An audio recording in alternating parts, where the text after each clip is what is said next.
to travel. Others probably like me are just getting a pin out. They keep asking me what I'm going to tip, but I'm not sure that's going to help them much at all. Anyway, no doubt there'll be a lot of money on Bobby Joe, who won the National a year ago. There was so many people in the winners' enclosure 12 months ago. It seemed as though almost all of Ireland was there. It was the first Irish winner for 24 years, and today Bobby Joe is trying to become the first horse since the great Red Rum to win back-to-back victories here at the National. Red Rum achieved that back in 1974.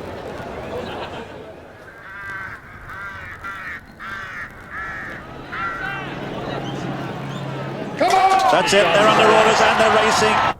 Far from the madding crowd and the Melling Road, Bobby Joe is being quietly prepared for a second crack at the Grand National. It's a great victory for Ireland as Bobby Joe, Paul Carberry, comes up to win the race for his father Tommy. It's Bobby Joe who gets the money by 10 lengths. Bobby Joe wins the Grand National. This rather handsome bull actually cost more than Bobby Joe did as a yearling, and here at Ballybin, within 20 miles of Dublin, the whole Carberry family are involved in the training of last year's Grand National hero. Tommy's wife, Pamela, helps out every day, so does their eldest son, Thomas, and Nina, and the horse will be ridden by their son, Paul. Paul, how do you think Bobby Joe's changed since last year? He's become more famous as we the main thing. I think he's got a bit stronger again even. Seems in great form anyway. Feels great. He's quite an impatient horse, isn't he? Always wants to get on with things. Doesn't like standing around at all. Loves to keep going. But what's he like temperamentally? Is he kind? Yeah, lovely horse. He's very easy to ride, very easy to do anything with, just as long as you let him keep going, let him do his own thing. And thinking back to last year and riding round, you seemed to get the dream ride right on the inside. Lovely ride the whole way, no trouble anywhere, and jumped super the whole way. Anywhere I needed him, he was there. Bobby Joe now sprints into the lead as they charge towards the elbow. It's Bobby Joe, 2 lengths in front of Blue Charm. A long gap to call it a day in Addington Boy, but on the run in for home, it's Bobby Joe, Paul Carberry, about 5-6 lengths in front of. Swinging from the rafters may not be Tommy Carberry's style, but in every other way, Paul was following in his father's footsteps. Tommy and the dual Gold Cup winner Lescargo had recovered from this terrible mistake at the Foynaven fence in 1975 to challenge Red Rum at the last and deny the great horse a hat-trick. Over the last, they touch down together. Spanish steps in Red Rum, and Red Rum now with a fractional advantage. Red Rum for Lescargo rather with a fractional advantage now over Red Rum, and Lescargo is going to avenge last year's defeat, and Tommy Carberry is going to become the first jockey in history to win the Gold Cup and the Irish National and the English National as Lescargo strikes.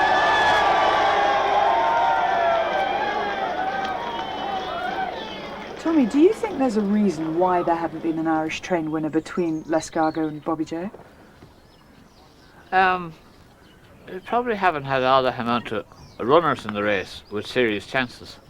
There for a good while, from 75, all our best horses were being sold to England. But in latter years, there's a few of them being kept at home. So we have a chance then of having a real go at Liverpool National. And how much have you found yourself almost a folk hero in Ireland, having done it now for them twice? Well, people seem to recognise you no matter where you are, which is a nice thing to happen to anybody. But it was a great achievement. Now, not saying for myself, it was the rest of the Pamela and the rest of the family that helped everything. It was a great thing to happen for us. Tell you that. And are you happy with the condition of Bobby Joe and the way he is in himself? I am very happy with him. You know, I know he only ran in 100 races this year, but I think he'll be in as good a shape as I've had him from last year. And does he get on with the cows over here? They make plenty of noise. He's a case of having to.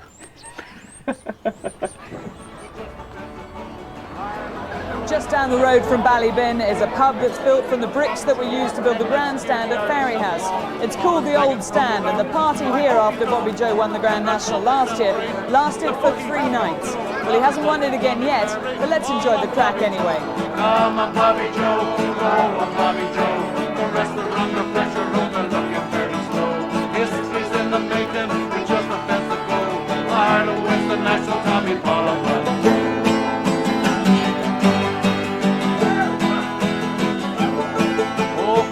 on, Bobby Joe. Go on, Bobby Joe. Easy, Bobby Joe. Whoa, Bobby Joe. Whoa.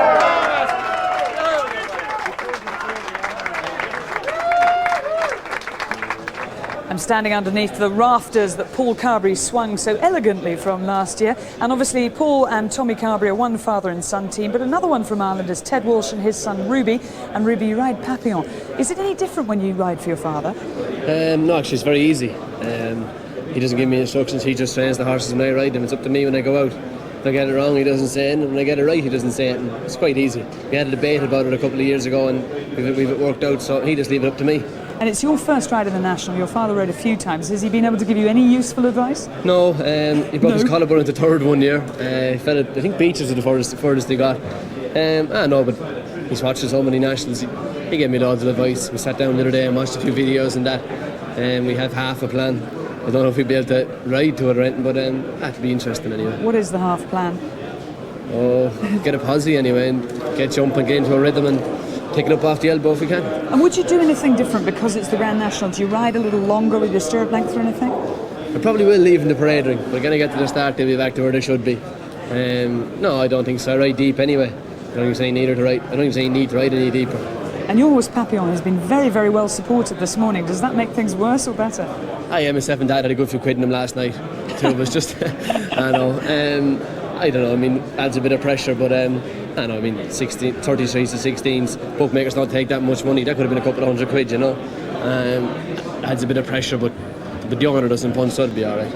He's had obviously some very good form behind him, particularly with Bobby Joe. He's finished very close to Bobby Joe. Yeah, turned in the Irish National a couple of years ago. I thought it was a certainty, and Bobby Joe appeared on me outside and beat me half a length. He's been thereabouts with him a couple of times. He's 19 pounds better off for that run today. We ran in a hurdle race the last time in Leopardstown. Bobby Joe was behind me. You can't really go on a hurdle race for the National, but I was delighted with our fella. Mentally, he seemed to be back to what he can do. He's a little bit of a character, but mentally he seemed great that day. He seems in great form at the moment. And with the Grand National, you can never say you will win, but you sound as if you can win. Ability-wise, he definitely can. Character-wise, he mightn't. Actually, I mean, it's a very long shot. I mean, I'll know jump in the third if I'm going to have any sort of a chance. He can down tools very quick, you know. Well, best of luck to you. I hope you have a great first ride. Thank you. Well, now to the challenger from Norway, Trinette Ro, who won the Norwegian Grand National last September. Well, what about his chances today? Peter Scudamore got the trip to Scandinavia. Trinette Ro won't feel the cold at Aintree, but the hustle and bustle of the Liverpool course will be in stark contrast to his tranquil mountain retreat just south of Oslo.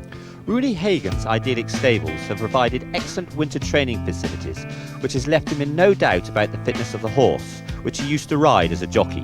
I won with him actually in Stockholm, second time he ran over fences. Yeah. And you have a beautiful setup here. We've seen the gallops, and these stables are magnificent as well. Yeah, this dream for a trainer to have a place like this. I mean, even these boxes here, I mean, anywhere in England, Dubai, anywhere would be proud of this. Yeah, and I'm very proud of myself. Everybody seems immensely proud about the horse as well. He looks a fantastic specimen as a racehorse, magnificent athlete. It is, and when we bought him, we looked for a steeplechaser, and for me, which has been riding myself, I thought this is going to be a star of a jumper. He looks really enthusiastic in everything that he does. He's a 100% gentleman, and he loves his work, and he do everything for you. What are your major concerns? The concern will be the trip, and a lot of other horses running around there. So I think with a bit of luck, and I think he'll get around there. And if he gets around there, I think he'll have a good place. And his style of racing is to race up towards the front of the field. Yeah, he does. He's won his race from the front, and he's have a good pace, and he gallops quite well, and we'll see what happens. British jockey Robert Bellamy partnered Trinette Ro to victory in the Norwegian Grand National at Uvrvoll, Norway's only racecourse, beating the British raider Ashwell Boy by a length. A good performance in a country more renowned for a different kind of jumping. The top of Holmenkollen ski jump gives you a spectacular view of Oslo, its fjord and the racecourse. Robert, there cannot be many more dramatic visions of a racecourse. Unbelievable. I mean, this is my first time up at the top of a ski jump, and to see the racecourse from here puts it all in perspective. I mean, how high we are and the different aspect of it all, but what a wonderful view. When you won the Grand National, that was a real thrill, was it, that day winning the Certainly. race? I mean, it's called the Grand National, and it's the Norwegian's biggest race over jumps, and I'm very privileged to get a ride in the race and B, win it, you know. Bellamy has ridden in the Grand National once before in 1991. But despite coming unstuck from New Haven at the 23rd, he'd still rather face beaches and the chair than take his chances on the snow. We've come halfway up in the lift and then walked up all these steps just to get up here and to look down. I don't think I definitely could not do this. So given the choice of sliding over there or sliding over that Beecher's Brook or that big third ditch or whatever, you would choose. There's not enough money, is there, to get you down there? No, it's unbelievable, and the sheer adrenaline that must get to you. Even it's bad enough looking down there from here and being able to get back down in the lift.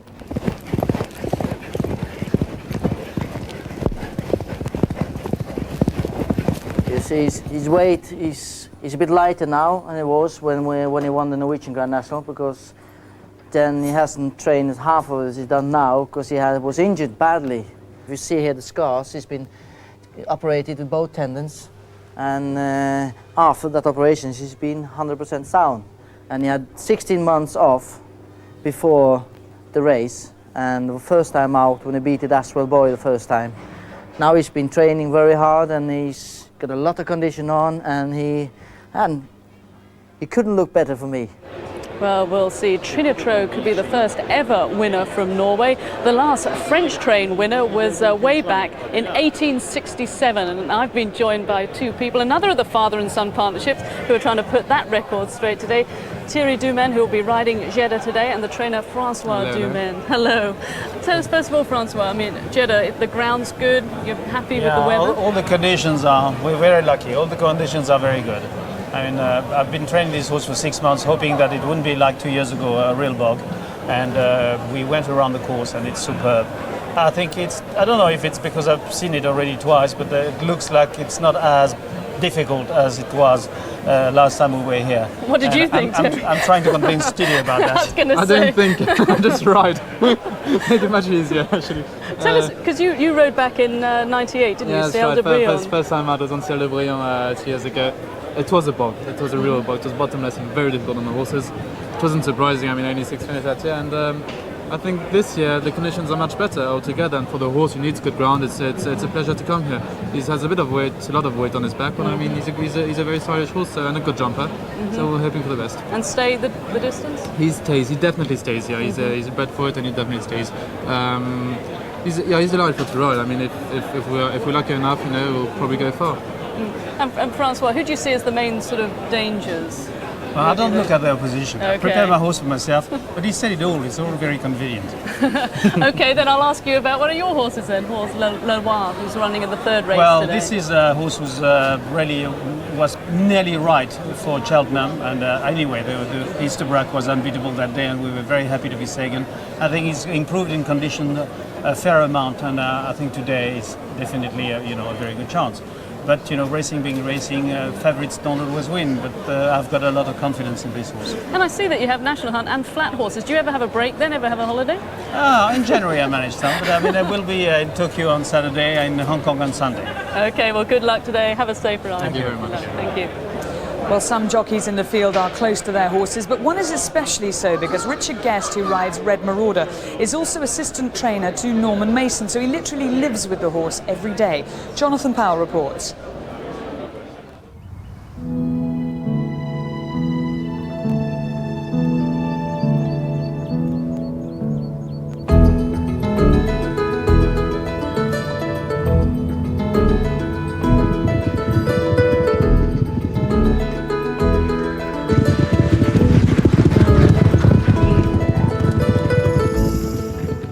Trained at altitude near Durham, Red Marauder has been the subject of sustained support for the Grand National these past few days.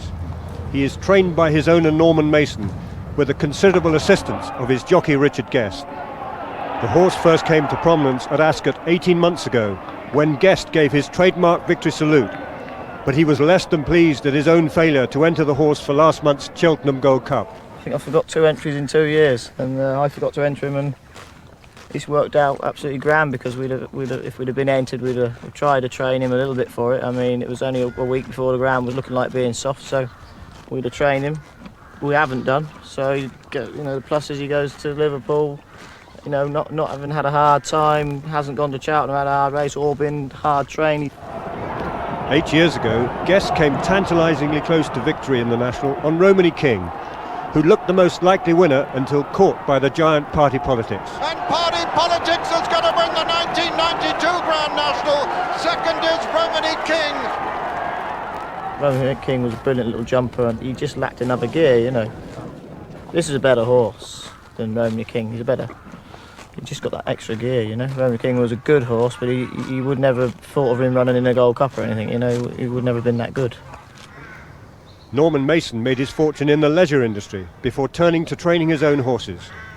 Red is clearly the colour for Mason, who is hoping that Red Marauder can follow in the hoofbeats of previous national winners with the same prefix. I know very well about Red Alligator because Dennis Smith's a friend of mine, and I'm quite aware of the success there. And Red Rum, actually, I opened a nightclub once called Rum Runner, and I invited Red Rum to come up to the nightclub, and we had a parade through the street with Red Rum, and we had a big following, and we had a big luncheon at the nightclub, and Red Rum was in the nightclub actually walking round, and we had all the cameras there, and that was a big day for us.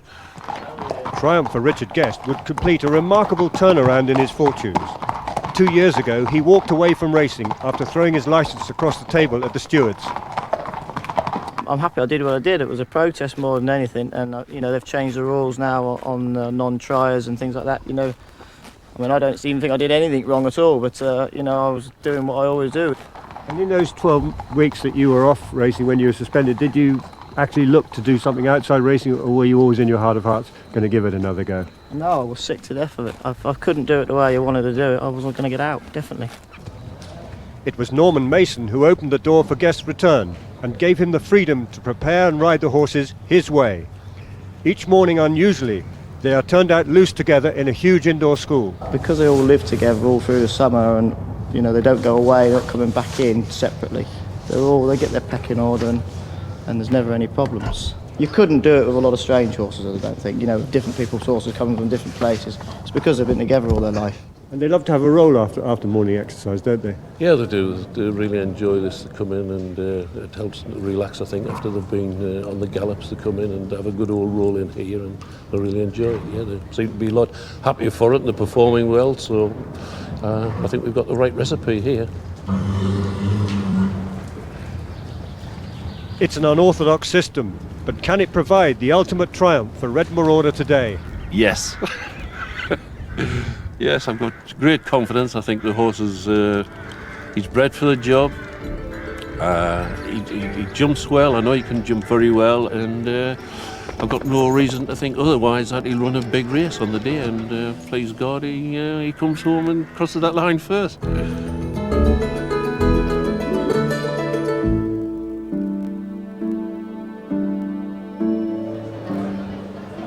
Some lovely pictures there. There had actually been a doubt about Red Marauder because of the ground, but I can confirm he will run. He's been declared to run, so we have a maximum field of 40 for the first time since 1992.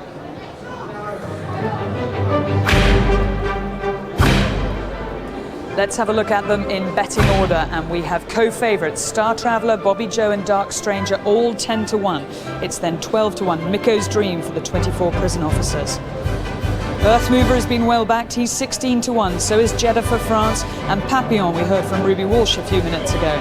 It's 20 to 1, the Last Fling for Harvey and Sue Smith, 20 to 1, the top weight Young Kenny and Red Marauder, 22 to 1, Lucky Town, 25 to 1 is Melly Moss, Norman Williamson, 25 to 1 also Nicky D. It's then 33 to 1 the grey horse Kendall Cavalier, 40 to 1 Addington Boy, who was 4th last year, and 40 to 1 Feels Like Gold, who was just behind him in 5th.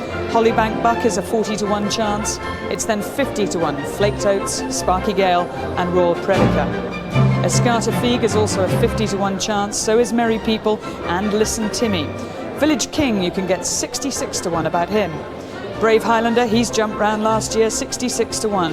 Esprit de Cotte with Mick Fitzgerald is a 66 to 1 chance. So is Sunny Bay, who's finished second twice and jumped round last year. And Choisty, who's a long distance specialist. Stormy Passage is an interesting one at 66 to 1. And Buck Rogers as well with Toured Up Express. And Call It a Day, who was third last year. Kingdom of Shades is there on 66 to 1 with the Gopher, Druid's Brook, and Seigneur Bertrucci, the old man. A grey horse as well. Celtic Giant is absolutely huge. He's 100 to 1. He's huge in height as well as in price. Art Prince is 100 to 1, and so is Trinette Ro for Norway. Camelot Knight is also there on 100 to 1. The going is good. All 40 run.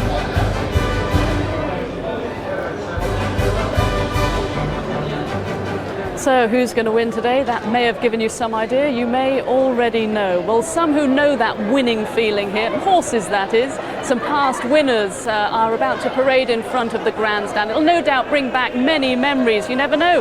You may have had a bet on one or two of them. Well, let's now join Richard for the parade.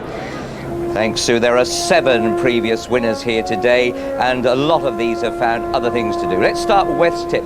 25 years of age now, and of course he won for owner Peter Luff, Michael Oliver, and Richard Dunwoody was the man in the saddle. Beat Young Driver on that occasion, 1986. He's 25 and looks in great form. Well, the chestnut that we'll be seeing next is in fact Mr. Frist. He's 22 years of age, and since retiring, Tracy Bailey was given this horse, and he has been doing all sorts of things. 3-day eventing, hunter trialling, has a great life. I think that's Rachel Powell, it is, on the far side. Of course, her husband rode Rhyme Reason. Marcus Armitage rode the horse to win, and in that day, it was a record time. It hasn't been lowered since. The biggest horse that I've seen to ever win a national, Nick Gaisley, trained Party Politics. He's 16 years of age now, and this horse had breathing problems, feet problems, but Nick Gaisley got over them all for the horse to win, and he won under Carl Llewellyn. Carl, who's had 2 Grand National winners, both of them gifted to him when other jockeys were injured prior to the race. A huge horse, and certainly came home a popular winner in 1992. Now, Royal Athlete went on in 1995 to win, be Jenny Pitman's second winner of this race. He's 17 now, and John Chugg, who's got him, has hunted him with 7 different packs of hounds this season. The horse is used, and he won under Jason Tipley, a spare ride. He only got him the week before the race, but he gave him a great ride. Punches the air, that feeling few jockeys will ever know. Rough Quest, he won in 1996. He's only 14 years of age now. He had a few problems towards the end of his racing life, but he was a very good servant to Andrew Waits and to Terry Casey. What a good win with Mick Fitzgerald on board. That day he was 7 to 1 favourite, beating Encore, having crossed him halfway up the running. It was an anxious time. Lovely horse, as indeed they all are. Lord Galeen, only 12 years of age now, was being prepared for this year's race, but again, sadly, had a few problems. He won 3 years ago. Of course, Stan Clark, his owner, had bought him specifically to do this, and how many horses do the job? He won well under Tony Dobbin, of course, the trainer, Steve Brookshaw, a memorable Martell National winner.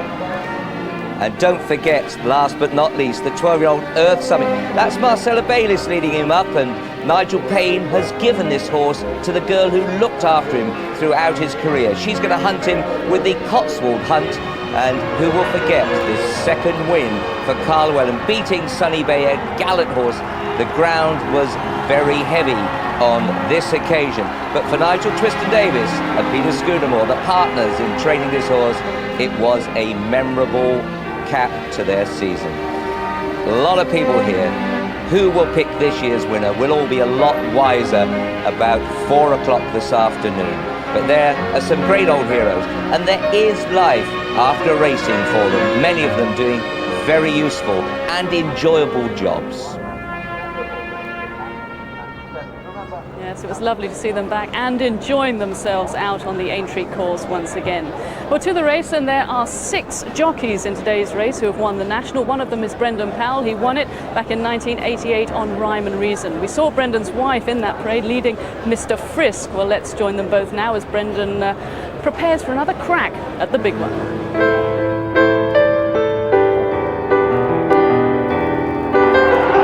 Rhyme and Reason is beginning to get up. He's going to win it as they come to the line. Rhyme and Reason has won the National. 6 jockeys riding in today's race have won it before.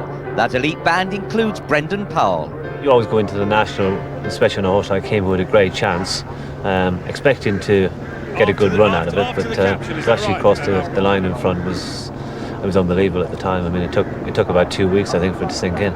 More unbelievable when we look back on the replay at Beecher's Brook, where you were actually on the floor. You'd fallen. Yeah, at the time I didn't think it. I remember he'd gone into it, jumped it fine, and just never put his landing gear down. He slipped, but lucky enough he's come back up in the same place. He never went left nor right. If he had done, I'd have fallen off him. And at the time I just thought it was just a nod more than anything else, until you see the pictures afterwards. Today Brendan has another chance of success. He rides Young Kenny, one of the favourites. Brendan first teamed up with the gelding last February at Haydock Park. And after going a mile of the race, I thought, God, how slow is this animal, you know? And I was flat to the boards, and 3 miles 6 around Haydock on softer, heavy ground, they don't go very quick. And I was flat to the boards on him, and then all of a sudden I pulled him wide, going past the stands with a circuit to go. And as soon as I got him into second position, he picked the bridle up, and as everything else faded in the race, just the farther he went, the more power he got, and the better he travelled. Young Kenny, Brendan Powell, who races away to win the Greenhalls Grand National Trial in tremendous style by about 8 or 10 lengths. No, at the time I thought it was a very good staying performance. It was only, I think, his 3rd or 4th run over fences. And I thought, yeah, for a horse who was basically just out of novice stage, hell of a performance, and if he improved from that, he just could be a national horse one day. There's no surprise then that the Chaser's 3 impressive victories last season earned him top weight for today's big race. Everybody goes, leaving those who fall behind. Everybody goes as far as they can, they don't just care. Brendan's wife Rachel led up Mr. Frisk to win the 1990 race, so the National has a very rare and special place in their household. There's no other race like it. I know people sort of go on about the Gold Cup and races like that, but no. What does it feel, though, like to you when your husband is riding and he disappears? I mean, that must be awful. Yes, that's the thing. That is, if I'm sat at home and the camera goes out of shot and they've had a fall, it's when they don't say sort of jockey and horse has got up, then you're sort of trying to phone around and get hold of people, and that is worrying. But you know, if they say they've got up, then you're okay. Brendan, who also led the national field at halfway on Doobie Brief in '95, has had more than his share of falls. The race, though, is no respecter of reputations. I don't think you can ever have a trouble-free run. I mean, no matter who you are. I always feel that you know, what's going to be will be. You know, hopefully everything will go in the race itself. Hopefully everything will go to plan. I always think it's a race that you can never actually plan what you're going to do. You've just got to get luck on your side for the first circuit, and then after that, you know, put your horse on. At the end of the day, the best horse will win. Are you superstitious? A lot of jockeys are. Certainly, some things, yeah. Not a lot. Magpies for definite. If I see one, I'll nearly cross the field to try and look for his brother. But I mean, other than that, not really. I've got. I was saying to somebody in the weigh room the other day, I've got this sort of blue and grey pair of socks that I wear. They've got more holes in them. I mean, you've never seen any like. I look like a tramp on the side of the road, and every time I've ever had an injury and had them on, I'm sort of embarrassed while I'm lying there and they're taking the boots off. I tell everybody that my lucky socks, and somebody said the other day, lucky socks, well, you've broken sort of 13 ribs with them, 2 legs, but they're still lucky. But no, I wear them till the day I pack up, yeah. I'm not sure they sound so lucky. Anyway, I've now been joined by Ferdy Murphy, who's the trainer of Addington Boy, and no doubt you've been out on the course. Are you happy with what you've seen? Yeah, I've been here since Thursday, and it's in tremendous order. The best I think it's ever been. And 4th last year, so he obviously knows his way around. Yeah, last year the ground was a little bit hit and miss. There was soft patches in it. He's a horse wants very fast ground. And I think, you know, he's 12-year-old now, and he'd never, if we tried to get a ground ourselves, we couldn't have it better than today. Now tell us a story, because was he going into retirement at the end of last year? Well, we ran him twice, and he didn't show us anything. As a matter of fact, he ran very lethargic. And Watergod and Adrian and myself sat down, we said, he's not enjoying it, you know, and he'd done plenty for us, so we thought, well, the best thing to do is you know, just do the honourable thing and retire him. And Mr. Gott gave him as a present to my sister Mary, and she took him over to Wexford, over to Portstown. And he was in with the young horses there, and he didn't settle in. So we thought then we'd send him down to Lisdale down in Wexford and just do a bit of routine cantering and just messing about on the beach. And he's just come back. I think basically he's a spring horse, and he fooled us a little bit at the back end, but I mean, he is bouncing at the moment, you know. It's great that they love to be racing, and he's obviously loving it here. We were just talking about the atmosphere. It is amazing. Is it even for you to come here for a big occasion like well, this? the thing about it, like, we do this every day of the week in, week out, and but there's something about this place. There's a lot of magic, there's a lot of history here, and you know, even if you run 5th or 6th in the national, you get a tremendous buzz out of it. You know, we were 4th last year, and we thought we won the lottery, you know, so it was fantastic, you know. It's a great lift to everybody in the yard. You know, all your owners ring you up, you've had a fantastic run. It's the same as having a big winner, but it is just that it's the holy grail of jump racing. You just mentioned the owners there, but this horse has been leased for the day by a couple from Hong Kong, Chinese. They don't speak a word of English, so you won't have a lot of talk in the paddock, will you? No, I don't think they'll be giving Adrian his instructions, you know. So, but you know, I think the Chinese are fairly up on racing anyway. They're good punters. I had the pleasure of meeting them early on this morning, and their daughter is a fluent English speaker, which she can translate. But they're a lovely couple, and it must be a tremendous thrill for them. It's a pity the weather hasn't been as good as it was the last 2 days, but you know, they are. It's a great gesture on Martell's part to have the raffle out in the Far East, because it brings more people into the television audience. Absolutely. Well, good luck today. That's wonderful, Sue. Thanks very much. Thank you, Ferdy. Well, the winner's enclosure is the only place to interview this man, Sir Alex Ferguson, the manager of Manchester United. You're in winning form, aren't you? We're playing well. A nice time of the season too. And you look very, very relaxed. I suppose the 10-point cushion will do that for you as far as the Premiership's concerned. Yeah, we're not going to be carried away with it, because we've got to win the games. I think we need 3 victories actually, and hopefully we get them quickly. And 0-0 is never a scoreline that you particularly want, but actually last week that's just what you wanted. It's better to score, and it gives you that cushion. Obviously, if Real Madrid were to score at Old Trafford, it makes it more difficult. But I think we have a major chance. And how relaxed are you here a day at the races, the biggest day's racing of the whole year, anywhere in the world? Fantastic. We don't play till Monday, so it gives me the opportunity to just nip across my training ground, have lunch and enjoy the day. This Liverpool crowd can be a bit noisy though. Are they giving you any stick? A little bit. No, it's good humour. And what about the race itself? What do you fancy? Well, my charity bet was for Red Marauder, and I thought if it was a little bit given the ground, it would have a major chance. And of course, Young Kenny would be the same, but with it going the way it is, I'm going for Jeddah, if the jockey can stay on. Oh, really? You think he might not? Well, I think the Irish won it last year, and maybe it's the French year. I've been invited by Martell for lunch today, so hopefully it's an omen. The last time a French-trained runner won the National was 1867. Really? What was it like? One should never really go with those trends, I suppose. So No. Jeddah for you, but you're enjoying yourself. And Yeah, but it's a great race, 40 runners. It's hard to pick a winner, but let's see. It is. It's tougher than knowing what will win the Premiership. Yeah, it is, absolutely. And you're not even going to commit yourself to that yet. Not yet. Brilliant, Alex. Thanks, Thanks, Claire. Well done.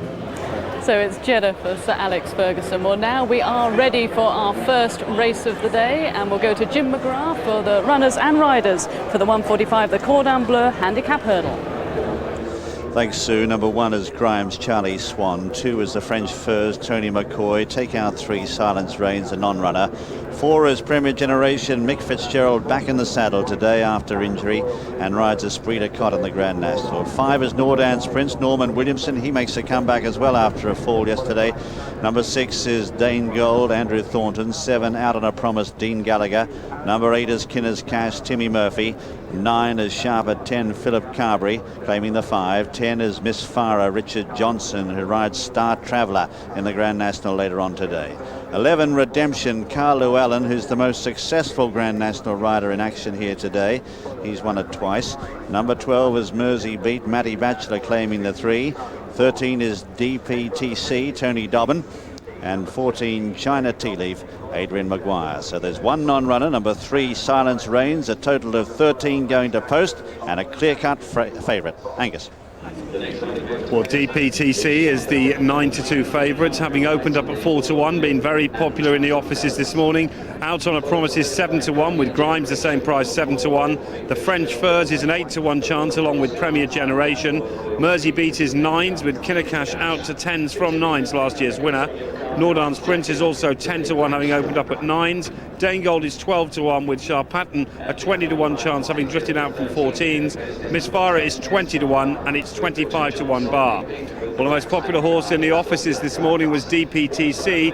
It's now a 9-2 chance here on the racecourse, having been 4-1. But here in the ring, I must tell you of a massive Grand National gamble that's going on, and Papillon is the horse in question. 33-1 down to generally about 12-1 for the Grand National, and this is a spectacular Grand National gamble, rather similar to Bobby Joe last year. These are the colours of number 13, DPTC. Mick Easterby trains, Tony Dobbin on board, and the overnight rise in the weights has put this one almost close to its handicap mark. But Skew, you've got a theory about this race. It is a handicap, 11.10 is the top weight. This one on 10 stone, is that in the right draw? Yeah, he is, Richard. I'm not sure how important statistics are to horses because they don't know them, but if you look back over the years or the last 9 years, no horse has won this race with more than 10 stone 13, and 1, 2, 3, 4 have won with 10 stone. So this horse, he's a good horse on the flat, he acts on the ground, he's in good form over hurdles as his form tells you. 1, 2, 1, he's the one that they all have to beat. I'm afraid that only leaves us with 2 above 10.13, so Grimes and the French Furs can't win. What about 6 then, Dane Gold for Mick Shannon? Now this horse last ran on the flat. He's a stayer on the flat. You know, you'd think he'd want more than this over hurdles. Yeah, and he looks to get outpaced over hurdles sometimes, but he has been winning round the sharper tracks. Ran a great race at Cheltenham last time, staying on. I mean, that's the best form. He looks good value at 12-1. And that is the man who's carrying our jockey cam, Andrew Thornton. The horse looks small, but Andrew is quite a tall rider there, and he's going to do the business for us today. But the horse looks tiny up against Grimes, doesn't he? He does indeed. Grimes there with the ex-Irish champion jockey Charlie Swan on. But what about Kinnercash, last year's winner, number 8, Timmy Murphy on board. Now, Kinnercash is in the white colours. He's back to us there. Now, this horse, trained by Peter Bone, who hasn't had a winner, Skew, for 207 days, and he's had 91 attempts. No, but Peter Bowen is a very astute handler of horses. He's done particularly well with this horse, won a lot of cash with him, and he's 10-1 from 9-1. We know he acts on the track, he'll love the ground, and I wouldn't underestimate his chances.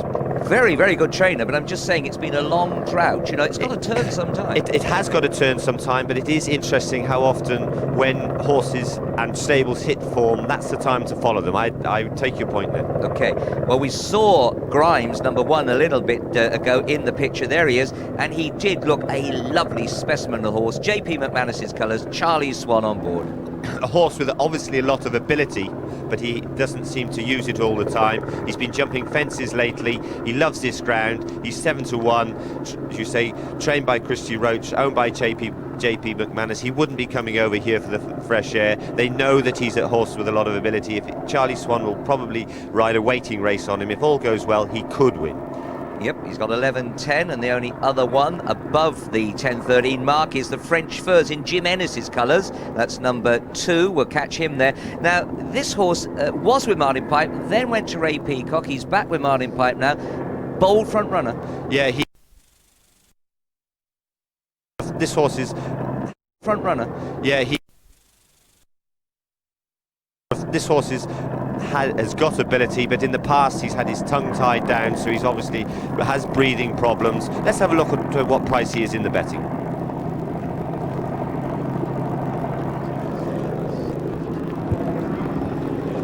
DPTC continues to be a strong favourite here at 9-2, with Out on a Promise and Grimes both 7-1. Money for the French Furs, who's shortened from 8-1 into 15-2. Premier Generation remains 8-1, with Mersey Beat and Kinnercash both 10s. Same price as Nordan's Prince. Danegold is 14s, and Sharp Pattern has been back now from 20s into 16s, having opened up at 14s, 20-1 bar. Well, the ground will certainly suit Out on a Promise there. The Diablo colours of Dean Gallagher, they're actually Lindsay de Cornu's colours. Right, she is Dora Paul Green, and I think he gave this to her as a wedding present. Likes the fast ground. Yes, he does. His last run was in the county hurdle, which he ran very well, but you can see they're going to go a good gallop here. So let's watch Tony McCoy in the red with the yellow epaulets, Jim, because he, I think, will try and make the run-in. Right, School will keep a good eye on him. At the moment, he's just behind horses in about a third from the left as we look at them. He's anxious to get up there, as you can see. Come on. That's it. Under orders, and they're racing. And as predicted, Tony McCoy anxious to get up there, riding hard on the French Furs, but Kinnercash easily leads him on settling down by about a neck or so. But he's desperate to get into that lead, and you can see his determination there as they go around the turn and swing into the home straight. Further back in the field then Redemption, Grimes settling back in the centre field.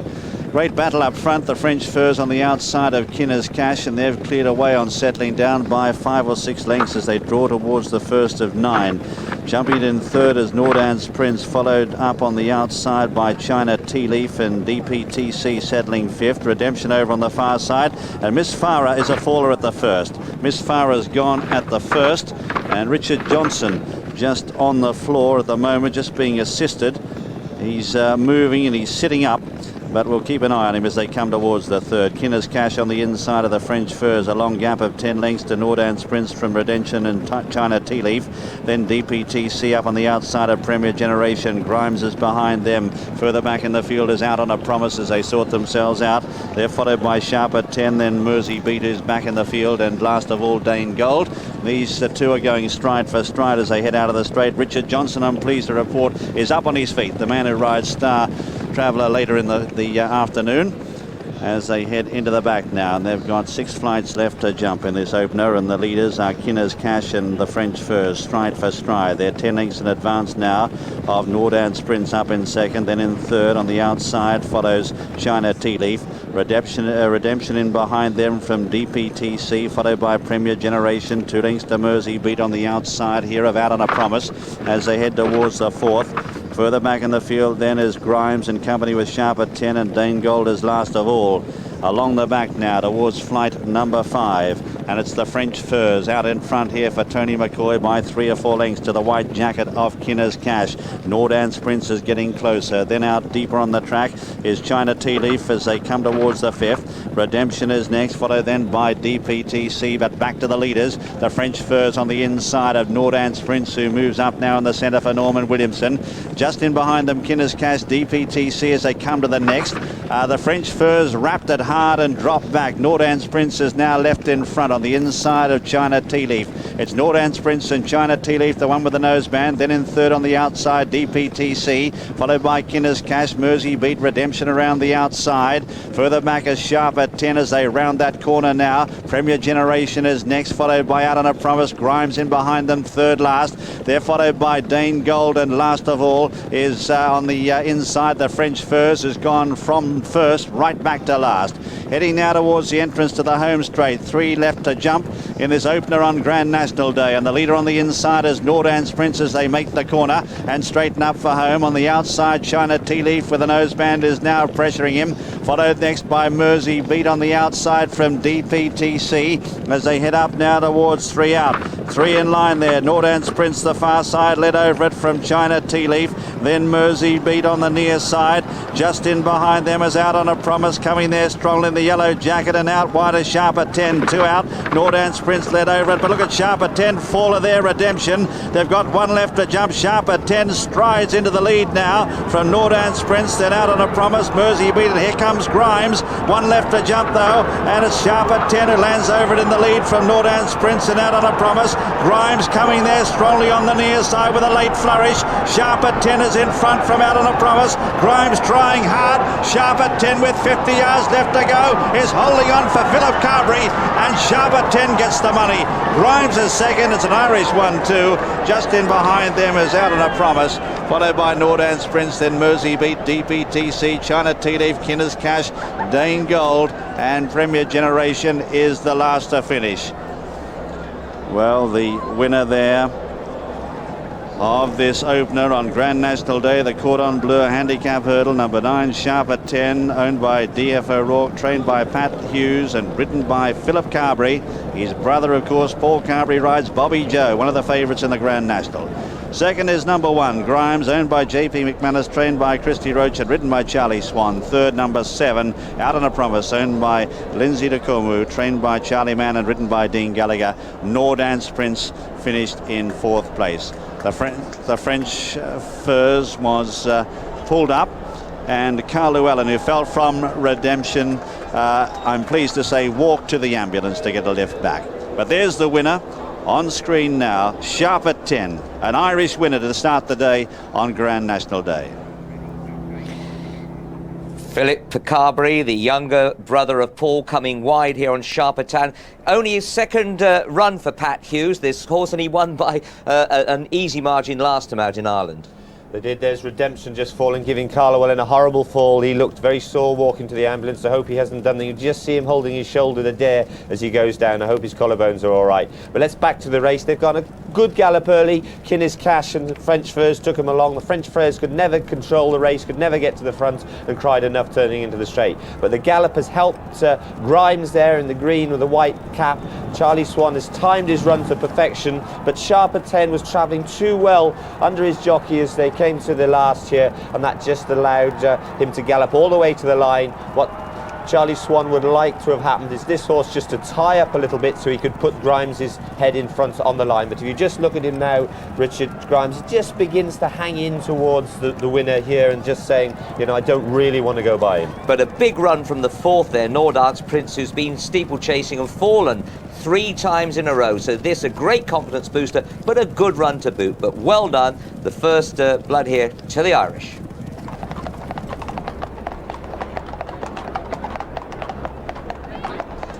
$16-1 winner, Sharp at 10, ridden by Philip Carberry, whose brother Paul partners Bobby Joe, and Paul was only half an hour or so ago was swimming in the hotel swimming pool, relaxing in preparation for his ride in the big one. Norman Williamson coming back there.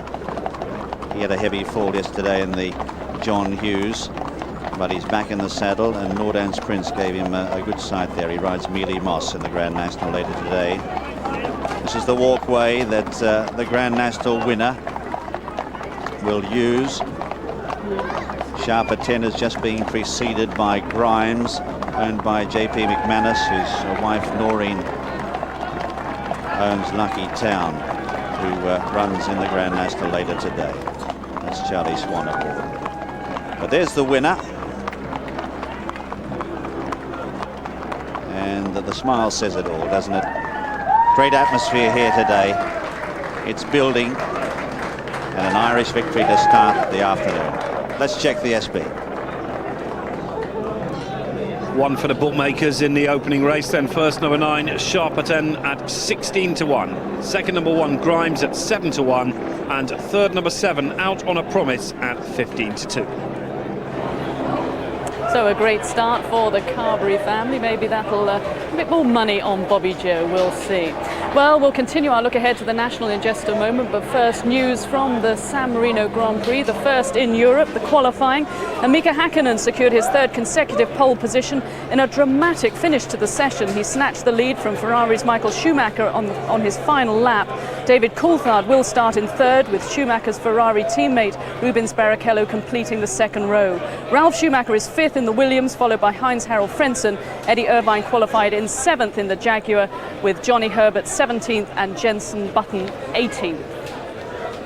Well, no trip to the National would be complete without a chat with Jenny Pitman. And Jenny, I've got to tell you, they've all been shouting, "Where's Des?" I thought everybody knew. You don't mind talking to me, do you? Oh, lovely. I was going to have a bit of a joke and say, "Des, your eyelashes are longer this year." I'm working on the moustache, Penny. It's coming along brilliantly, I can tell you. So tell me... Don't tell them our secrets. Exactly. Now tell me, what sort of day are you having? Because it's obviously very different this year without a runner. Oh yes, very, very different. In fact, I've been very fortunate that I've been invited to lunch with Patrick Martell. So, very nice. Cooked by Albert Roux. So I'm hoping to get some cooking tips later on, how to boil water and things like that. So how are you enjoying retirement then? Oh, it's very different, Sue. I mean, of course, Mark's still training, and so my sister Mandy trains a lot of the horses that I had last year, and Mark's still got some of them as well. And so I'm like a grandma, really. I try not to give opinions, but if they ask me advice, I'm very happy to give it. I think when you give opinions, you as a trainer make bad decisions. You know, anybody in a role of decision making, when too many people get on the pitch, you make bad decisions. Do they mind you giving the opinions? I don't give opinions, I give advice if they ask me. Well, I do my best anyway. Now listen, I need some advice today because I'm not sure where to put my money. What do you think? I mean, it's a very open race, it seems, the National. Oh, yes, it is, very much so. And I was thinking of... what was the horse I was thinking of? Micko's Dream. Micko's Dream, I was thinking. But this morning I saw a clip of him on the television, and talk about laid back. He makes Des Lynam look lively. I hope he's not watching. Oh, he don't mind. He knows I'm always leg pulling him anyway. So if it's not Micko's Dream, anyone else? The person I would like to see is Peter Beaumont win the race. He has been a trainer for so many years, and he really does deserve it. And apart from that, of course, we've got the women, and I'm always on their side first, but Peter Beaumont and one of the girls, Sue Smith and Venetia, you know, if they win, that'd be a big bonus for me. Because I know you've been in this winner's enclosure twice, and I mean, it's such an amazing feeling. It's such an amazing day for me to be here. I can't believe it. Sue, I've been here for a lot of reasons, some of them good and some of them bad, you know. It's been an incredible journey, and I regret none of it, absolutely none of it. To walk in here when you've won the National, and the great Corbière and Royal Athlete you saw earlier paraded today. I mean, those horses have been in brilliant nick, and when they walk down there amongst the two big police horses, they've got the seal of approval, and it is just such a magic ride. Bring a tear to your eye, doesn't it? I think about them and I think, you know, what's it all been about? It really is like you're having a dream. It doesn't seem real. And of course today, Mark, your son, has 4 runners in the bumper, a race of course that you won in your last race at Aintree, so is that happy memories for you? Oh, absolutely. I had Now Then Lad run here, and people were saying all day, "Oh Jen, it's such a shame he didn't win." But what I didn't like to say was that I've got my ace safely tucked up my sleeve, and I was hoping it was going to come off, but King of the Castle last year was delightful to win. I purposely never had another runner here later on because I wanted my last runner here to be a winner. And Mark's got some very nice horses. I spoke to him this morning, and he was walking the course earlier, and he was deciding whether he was going to run all 4. But that would be the icing on the cake for me today if he won the bumper. And which one of the 4 do you reckon? Oh, the Patriarch is a very nice horse, and he was telling me earlier that he's got one in there that's about 20 to 1, and he said value for money. He said that's the best value for money. But you know, who knows? It's the glorious uncertainty, this job, that keeps us addicted to it. Yeah, well, Jenny, it's lovely to see you here on Lovely National to see Day. you too. Enjoy your day up there, having I a nice didn't lunch. give you your weather forecast, but they've told a great big fib. I know. I didn't bring my coat today, and look what happened. I know it's awful. Jenny, thanks so much. It's my pleasure. Well, of course, Tony McCoy is on Dark Stranger, and he was out of the money in the last race, and he probably hasn't had much to eat today because he's got to make 10 stone 1 on Dark Stranger today. So what is life like for the champion jockey? Well, let's find out now. A day in the life of Tony McCoy.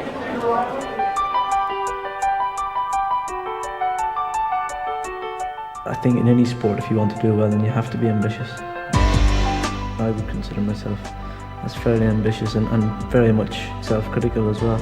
I don't ever think that you could be perfect at anything.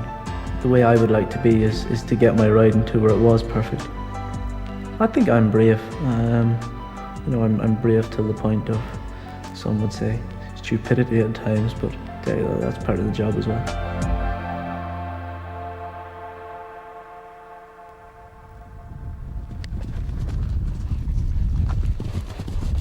So tell us honestly, what do you like at this time of the morning?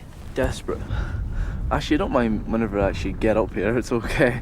And I don't actually mind schooling, but it's actually getting out of bed part that I'm not that keen on. Well, I've just spent over an hour in the bath, but that's my fault because I'm pretty heavy, so lose a bit more in the sauna. I think my whole life revolves around my weight. When I get up in the morning, it is the first thing. I get up on the scales before I get dressed, anything straight on the scales. They're at the side of my bed. And you see basically what you think you can and can't eat for the day. This is the fat cupboard for whenever you're binging. Lots of chocolate, lots of sweets. You don't get them very often. And this is the one that I live out of most of the time, which consists of Diet Coke. The scales never read right as far as I'm concerned. All done, finito. Enough weight loss for another day.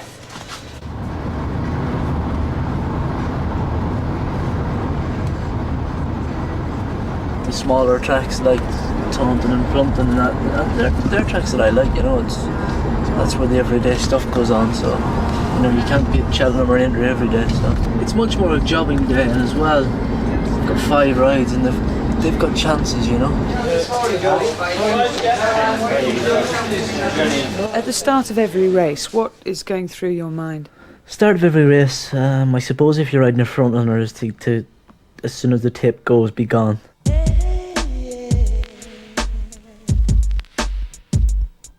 Very important to get a good start. It can be for me it can be the winning and the losing of a race, you know.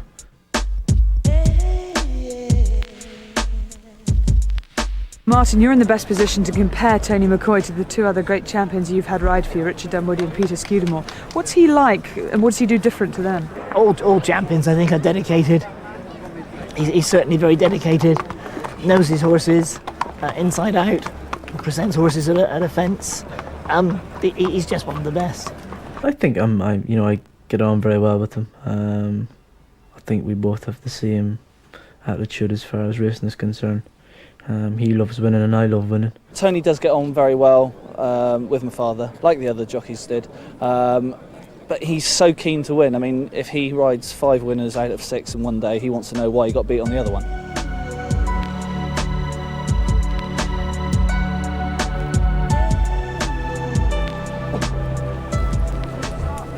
Well, you're looking pretty glum. It's not going great, is it? Pretty disastrous, I'd say.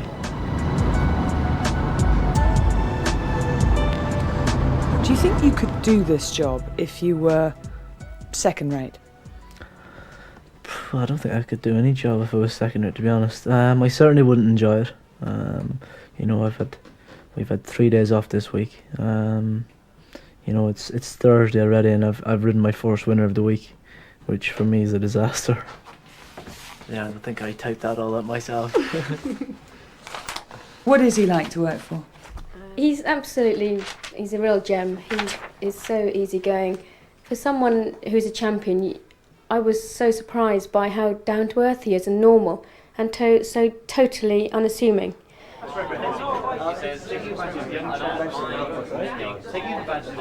You're obviously very much the single guy, single-minded, very much the bachelor pad here. Long term, is that what you want? Do you want a big family? I think I would do, yeah. Obviously it's very hard in the job that we do a lot of travelling, a lot of miles, and I am very hard to live with. If I had a bad day, you know, I'd blame the world, blame everyone, and I would blame myself as well.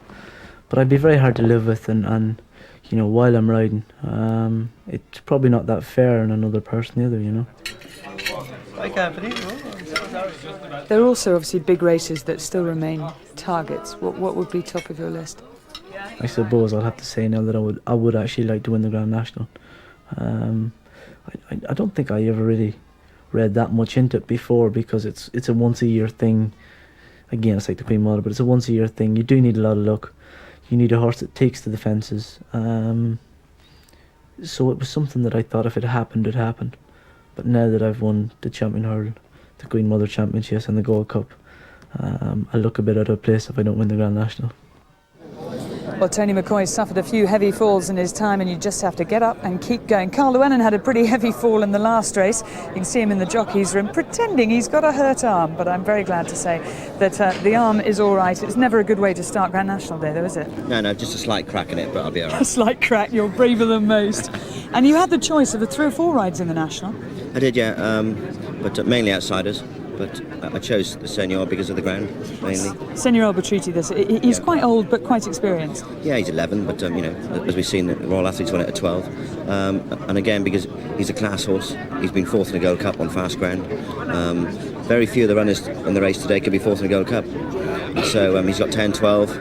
I've ridden him out a few times at home. He's in fantastic form. So you know, his price does represent his chance. But I think he's got a hell of a lot better chance than that. Well, since Richard Dunwoody retired, you're now the current jockey with the best Grand National record. Does that mean everyone else respects you more in the changing room? No one respects me at all. No, not really. You know, you might give a few young lads some advice, but you know, basically, you got to ride your own race and show your own way round, really. And what is the best way to ride round?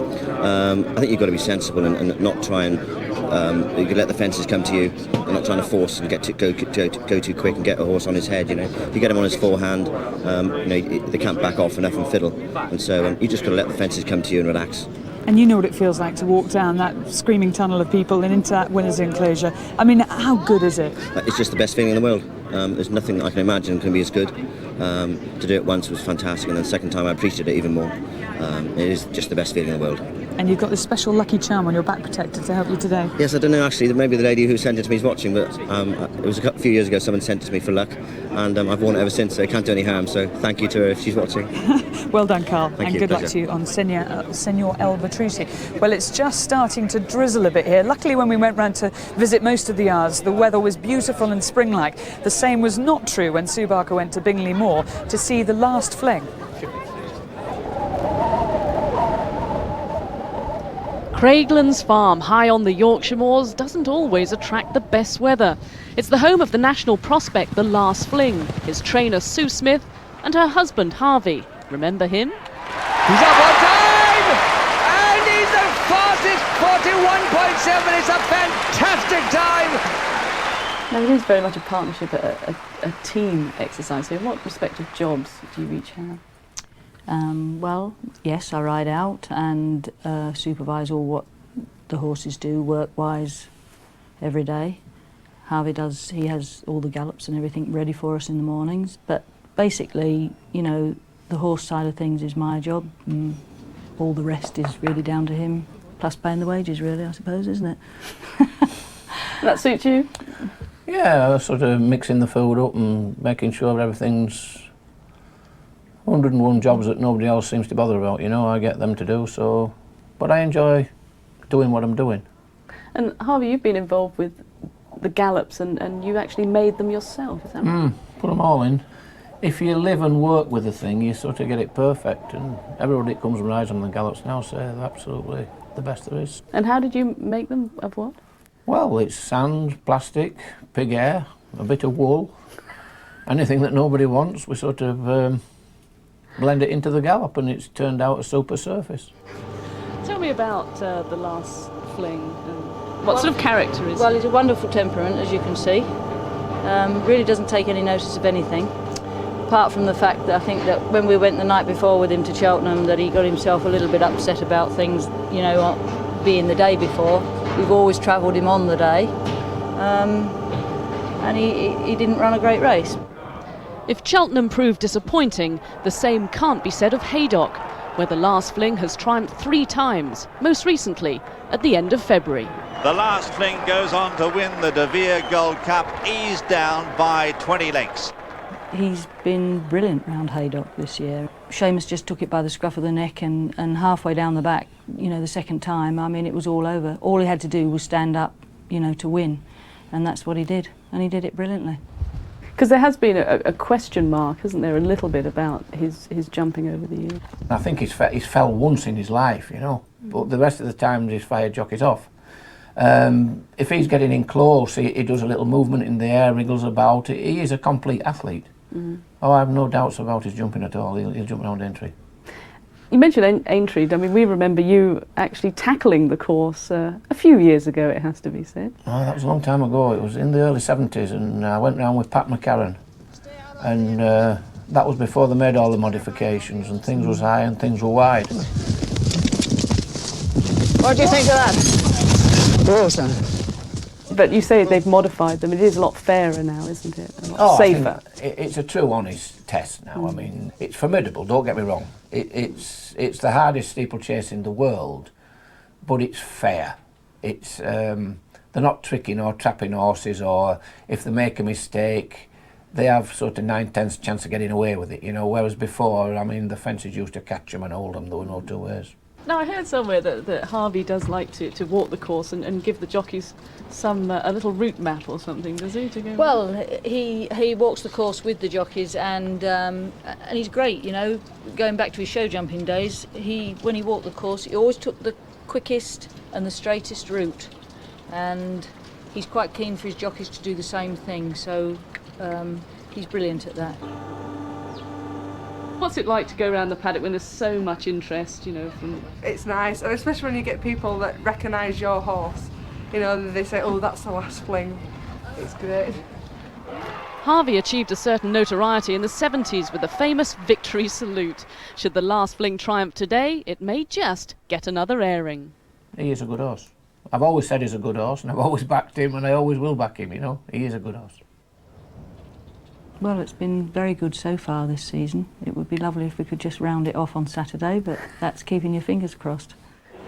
Well, you never know, they might be uncrossed if Harvey gets in the winner's enclosure later. The Last Fling is now 16-1 in the betting, and I'm beginning to think that this weather is me. I turn up in Yorkshire and it snows, and now after 2 beautiful sunny days at Aintree, it is now drizzling here in Liverpool. But the race is going ahead at 3:45. We're looking forward to that. We've been speaking to so many people here who have great memories of the National. Well, now we're going to meet another one. He's Tommy Elder. He's aged 92.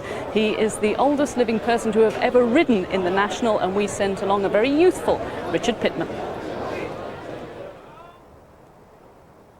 We've come up to North Yorkshire, a county that's renowned for its horsey history, and is still doing very well too, but more specifically to the village of Cotswold, and nearby here, Newborough Priory, place renowned for having the remains of Oliver Cromwell. But that's not why we've come. We've come to see the most interesting employee on the place. Tommy, do you know that you are the oldest surviving Grand National jockey? I rather suspected I was. And what a marvellous race to be associated with, isn't it? Oh, it's wonderful. A man once asked me, aren't you nervous of riding it? It's poorly paid. I said I'd ride for nothing for a ride in the National. What did you get paid in the 30s and 40s? 10 guineas. You were overpaid then, weren't you? But your first ride in the Grand National, you didn't get very far. No. I got over, but the horse didn't. Yes, he refused at the first. And in those days, of course, there was no safety limit on the numbers. You could have any amount. No, there were 60 runners one time, and we drew, the only time we ever drew for balloting for position. And I got second line. Did you? Yes. Non-triers at the back? Yes. Oh, well, we were all triers, but no hopers. We've got a photograph of you here on Keen Blade jumping Beecher's Brook, and the style has changed tremendously, but you really sat back and rode longer. Yes. Well, if they nodded, you had a chance. But today, if they nod, they're gone. And you can feel yourself going. Horse will do this, paddle, coming down. He's looking for the ground and it's not there.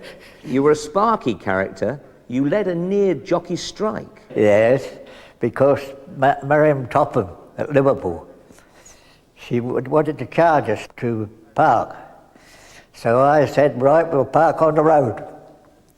And the police came, and we said if there's no parking ground for us, and we were employers of the course.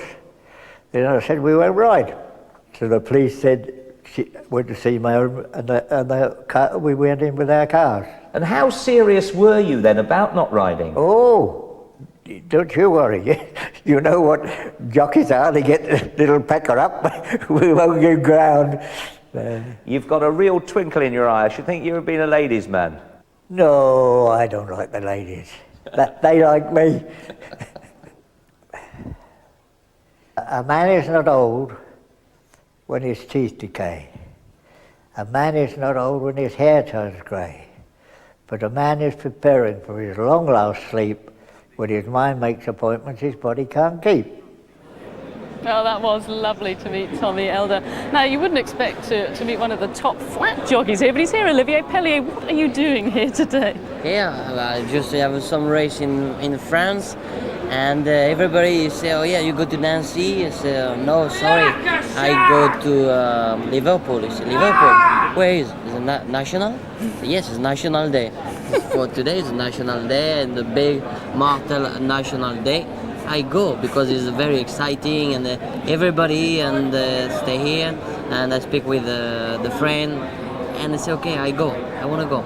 So what do you think of the French chances here, Jeddah? He win. I want to see the French horse, and you know, some friends come with me. Patrick Alassova is the French journalist. Come here, and Christophe Pierre don't come. He's the best champion jockey. He's 10 years leading jockey, and maybe, you know, nearly 1,000 winner in jump jockey. He won't come, but he says, so sorry, I don't come because, you know, he ride in Nancy. So don't worry. I take some pictures for you, and after I give you. Well, you're going to the stands to take those pictures. Maybe you watch the television. Are you glad you're not facing those fences out there today? They look a bit daunting, isn't they? I walk around it's so fantastic. You can imagine. I walk, you know, flat, it's okay, not very, you know, you say, okay, it's very exciting race.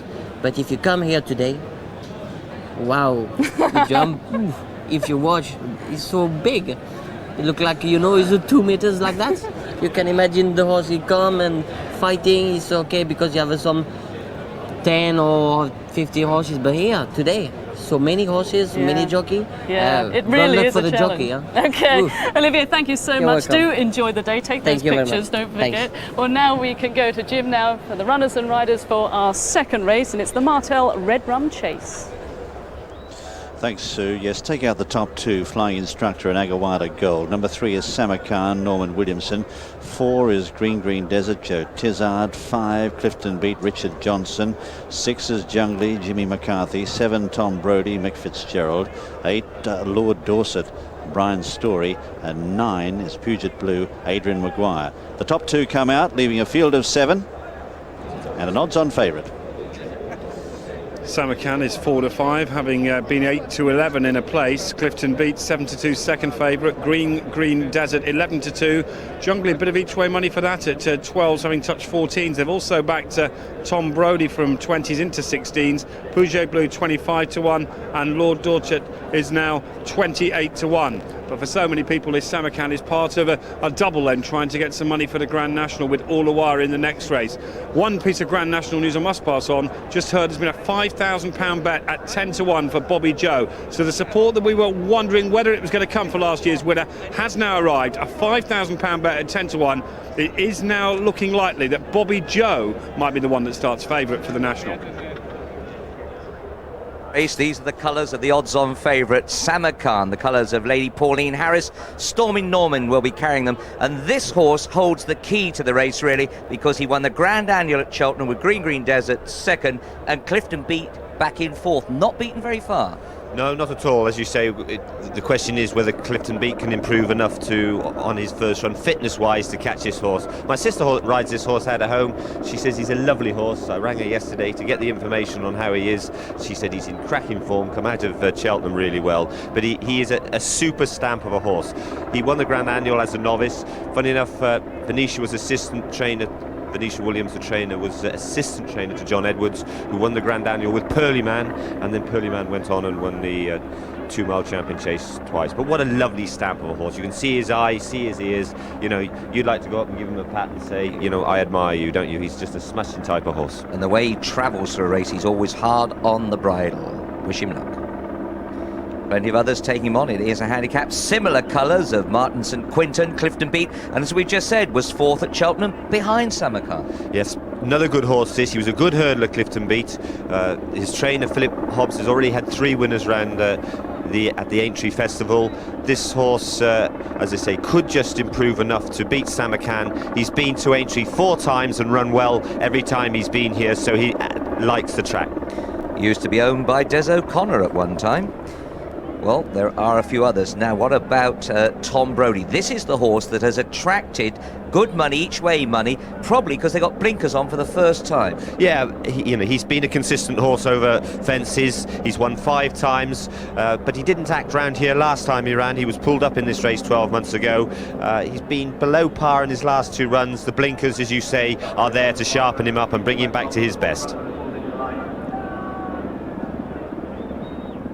Well, there's the stripes of Green Desert. This one ran on very well up the hill at Cheltenham and is weighted to get closer.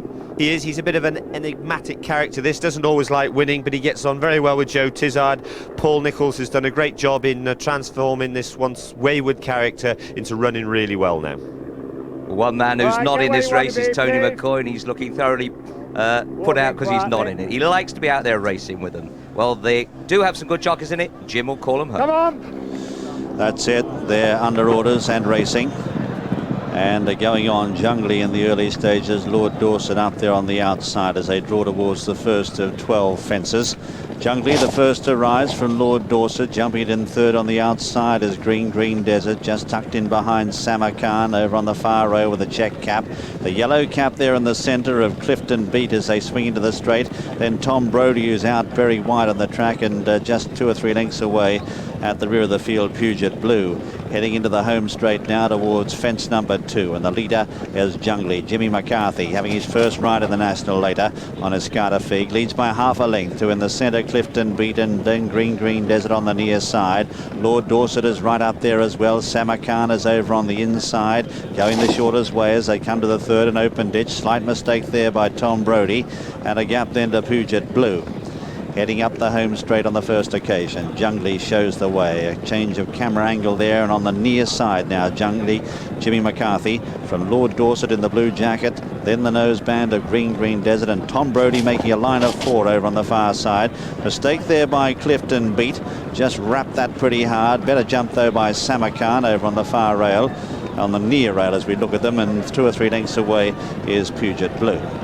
Racing now out of the home straight. A very tight bend this, a left-handed bend, and Jungly just going a little bit wide, but leads them into the back now by a length and a half.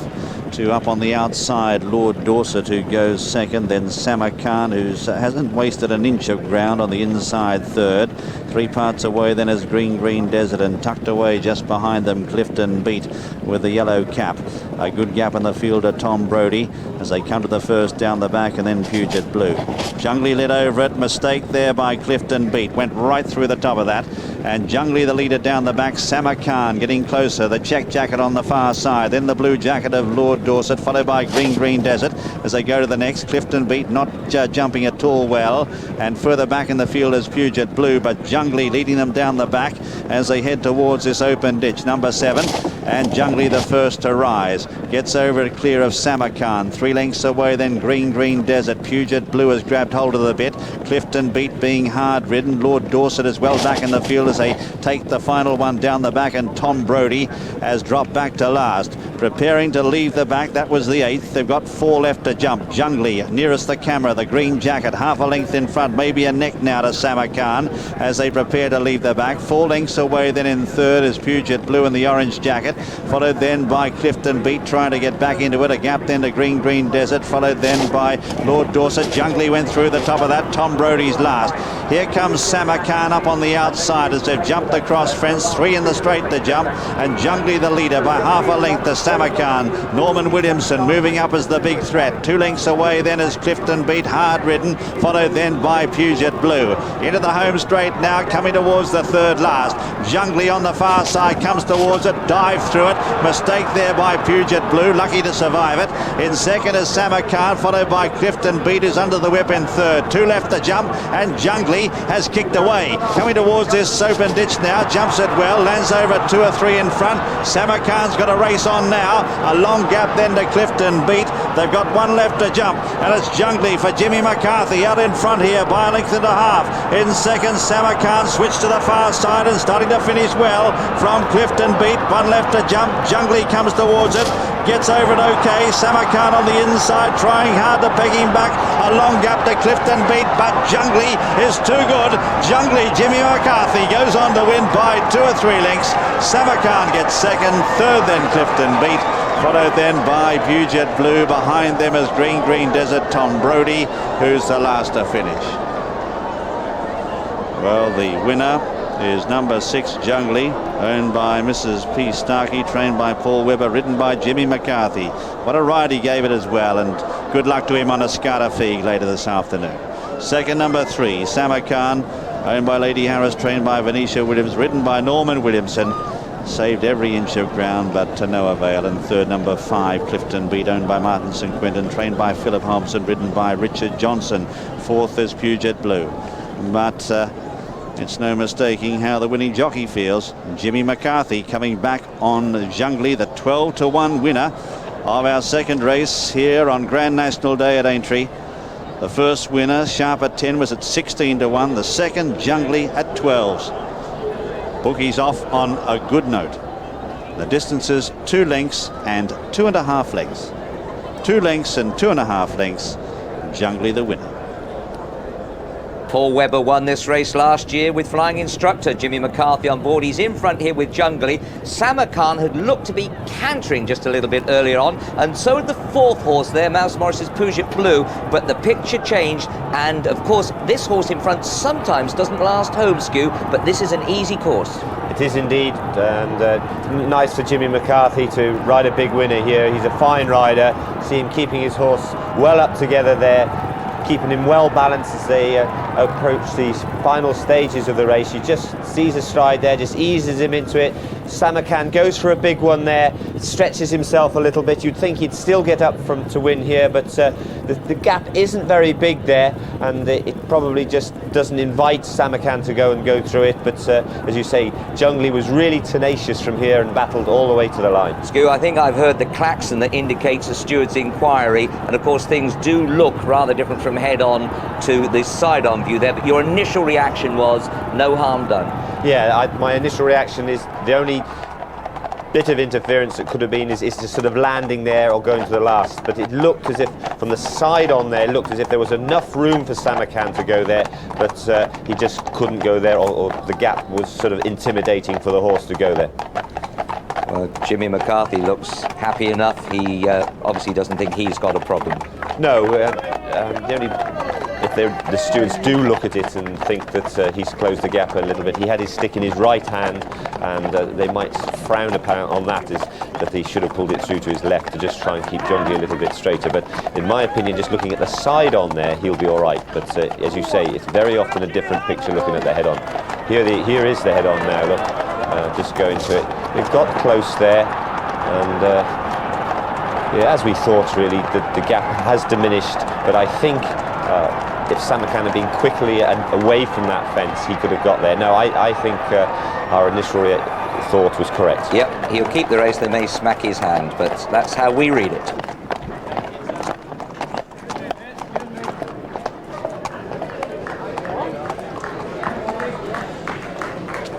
Thirty-year-old Jimmy McCarthy. A great confidence boost for him just before he has his first Grand National ride later this afternoon. He partners a Scarter Feig, and his winner here has started at rather juicy odds, but not quite as juicy as those that'll be on offer about a Scarter Feig. Let's check now the full SP on the Martell Red Rum chase. First number 6, Jungly at 12 to 1. Second number 3, Samarkand, the odds-on 10 to 11 favourite. And third number 5, Clifton Beat at 7 to 2. Yes, well done to Jimmy McCarthy. He'll have his first ride in the National on Escartafie, and he's going to have it in the rain, I'm afraid. I've had to resort to the coat now. It's not only raining, it's very chilly here indeed. Well, now back to the National, and Star Traveller is currently 11 to 1 in the betting, and one punter had £1,500 an each way bet on him back in January at 33 to 1, could win over £60,000 today. Well, that would be some party. Anyway, Star Traveller is trained by Henry Daly in Ludlow, and the gallops offer a real picturesque setting.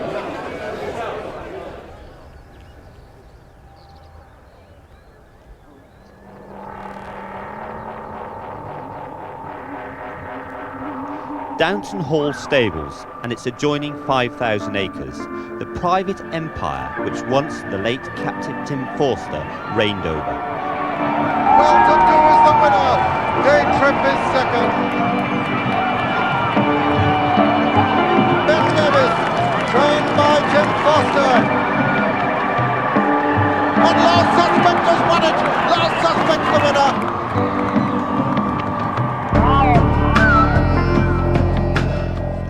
The successor to this magnificent training establishment is 33-year-old Henry Daly.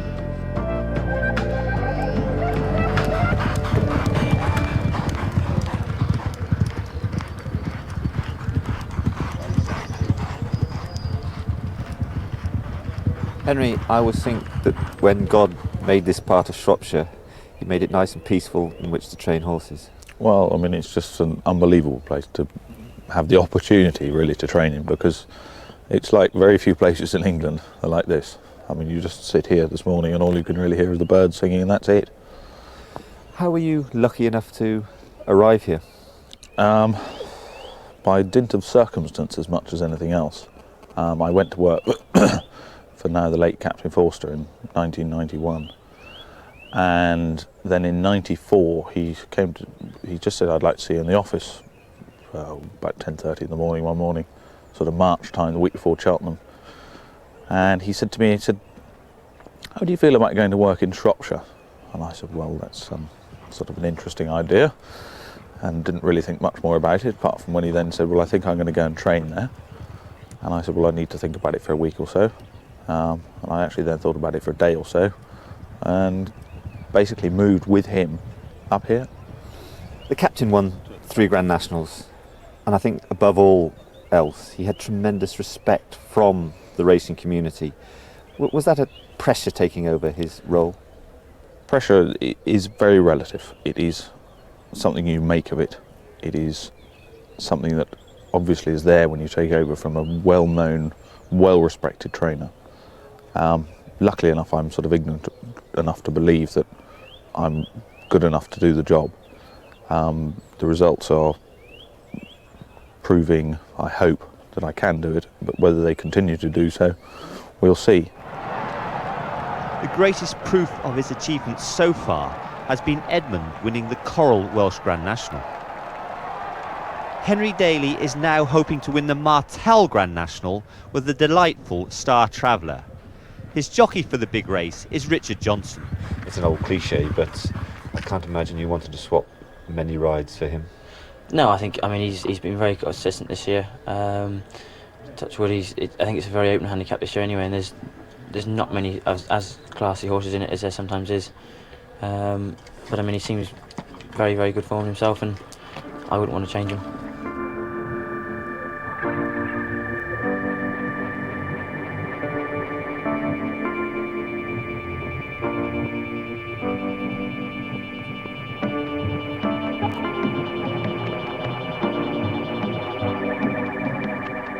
Sat in an atmosphere and a tranquility such as this, when all the troubles are about you, when it's R. Johnson's fallen off it at the third last, absolutely cantering, you must be able to take a glass of wine sat here in the warmth of an evening. Well, it'd be nice if R. Johnson didn't fall off it at the third last when absolutely cantering. He doesn't, luckily, very often.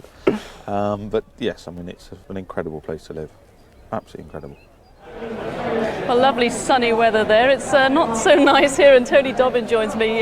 This isn't so good, is it? I think people have been praying for rain all week, some people, but it's starting to come a bit late, I think. So. What about for you on Listen Timmy? Would you have liked? No, I didn't want any rain, to be honest. But it's come too late to make any difference now, really. So what about Listen Timmy and your chances? I mean, he's been round Aintree, won in the John Hughes last year. Yeah, I think that has stand him in great stead, the fact that he's got experience, but he has had wind problems, and he's had a wind operation actually, and this is his first run since his operation. So they say it's probably the best time to get them first time with the new operation. So if it works, if he comes back to his best as good as he was last year, he'd have a great chance.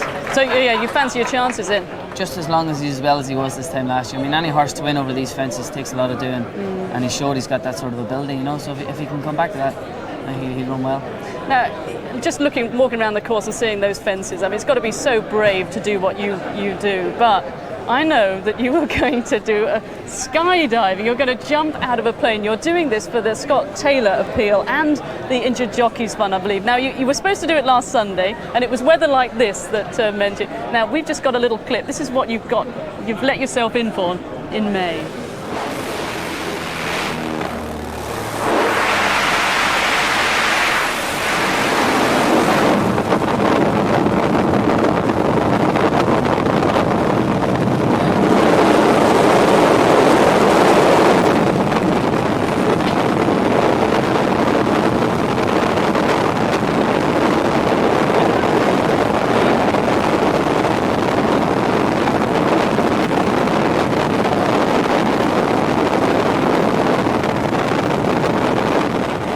That's it. Do you want to change your mind now? I think so. I'll tell you now, Scott Taylor, who it's for, he's sitting watching in the hospital watching that now. He'll be laughing his head off, knowing that we're going to be doing that. Because there's quite a few of you that have planned to do it, haven't you? Yeah, but I think it's a very professional setup. Mr. McDonald jumps out with you, and Mark Wilcox does the camera and work as well, you know, so it'll be a bit of fun. But who else is doing it? Tony McCoy's doing it, I believe. Is Graham Bradley doing it as well? Yeah, Brothers and Richard Guest. Well, there's a lot of us doing it. There's a lot of lads doing it, you know. It's for a great cause, but I can tell you, Scott will be sitting there watching that now. He'll be laughing his head off.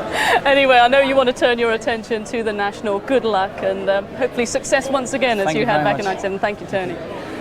Well, now to another of the fancied runners. Micko's Dream is owned by 24 Irish prison officers. 23 of them, I believe, are going to be here today. They were offered a lot of money to lease the horse for the day, but they turned it all down because they want to enjoy their big day at Aintree. So if you're in Ireland and you want to escape, I think today's the day.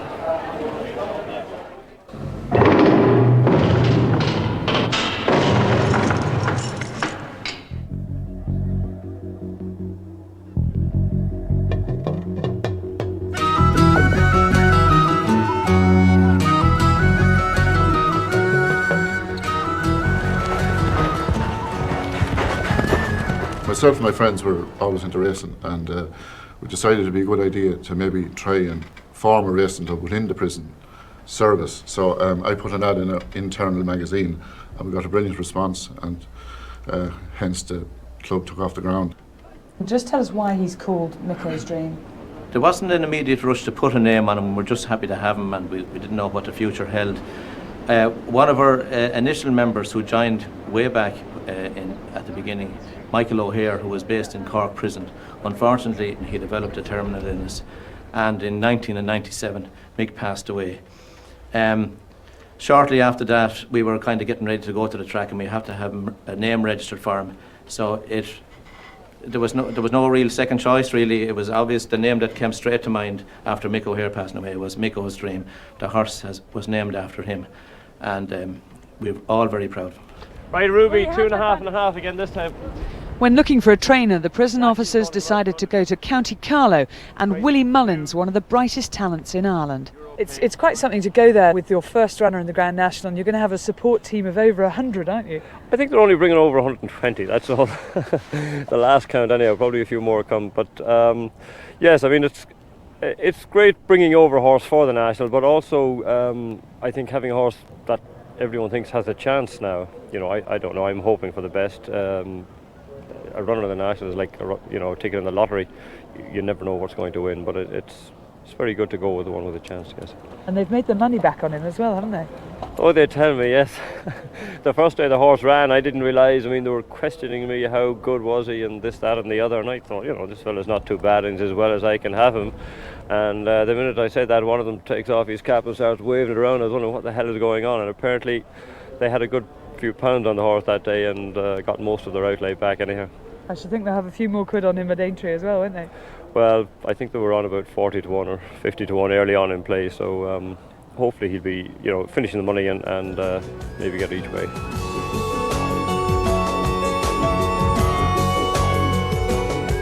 We're all abuzz about the race across the Irish Sea.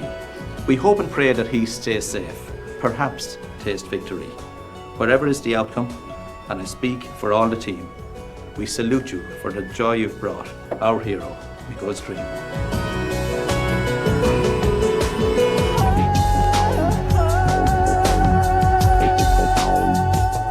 From Micko's dream to Mick's reality, Mick Fitzgerald's alongside me now. Mick, you had a heavy fall, didn't you, on Thursday? You all right? Yeah, I am. Thank you. I was pretty sore yesterday, but it's amazing what 24 hours can do for you. You missed all your rides yesterday, had a fair bit of treatment as well. What was the actual problem? Well, the problem was I pulled all the ligaments in my hand, my bottom of my ankle, and I've also got kicked in the kidneys as well, which, it was just a combination. If it was only one thing, you'd be able to mask it and tape it up and on you go, but when it's a combination of things, you don't know which side is the worst. I tell you what, it shows how tough you jockeys are, because most people after that would say, Grand National, no chance. Well, it's only once a year, isn't it? Now, you've got the ride on Esprit de Corse. Have you got a chance? I think, every horse that lines up on the tape on the day has a chance. It's part of the fairy tale that is Aintree. If you're not in, you certainly can't win. He was running very well in the Beecher Chase when he tipped up the 11th. It was an uncharacteristic mistake that day. Fitted the blinkers back on him. He jumped very well around Haydock with them on. And, a little drop of rain now might just ease the ground a little bit. I'd like to have seen a lot more, but, he's got an outside chance. And like we've said, if you're not in, you can't win. And obviously you're a man who's been in this winner's enclosure on Rough Quest, came up with one of the most memorable lines ever. What will you say this time if you win? I shall definitely think about what I'm going to say and then think some more and then say it if I was lucky enough to win it. But it's just Aintree, your emotions take over really. It's 1 in a million to ride a winner of the National. And, I'm sure people will forgive me if I do the same again. We're standing here in the colours of Geos. You just made a presentation to Patrick Martell from the trainers and jockeys. Why was that? Well, basically, they've been very staunch supporters of the meeting here at Aintree, and we felt, and Nicky Henderson has been the pioneer of it. We certainly felt that he deserves something in recognition of what they've done for our sport. They have been great supporters of it, and I hope that they continue to be supporters of racing for a long time. He's a very nice man, also. And nice to see trainers and jockeys giving something back to the sponsors, which is great. Yeah.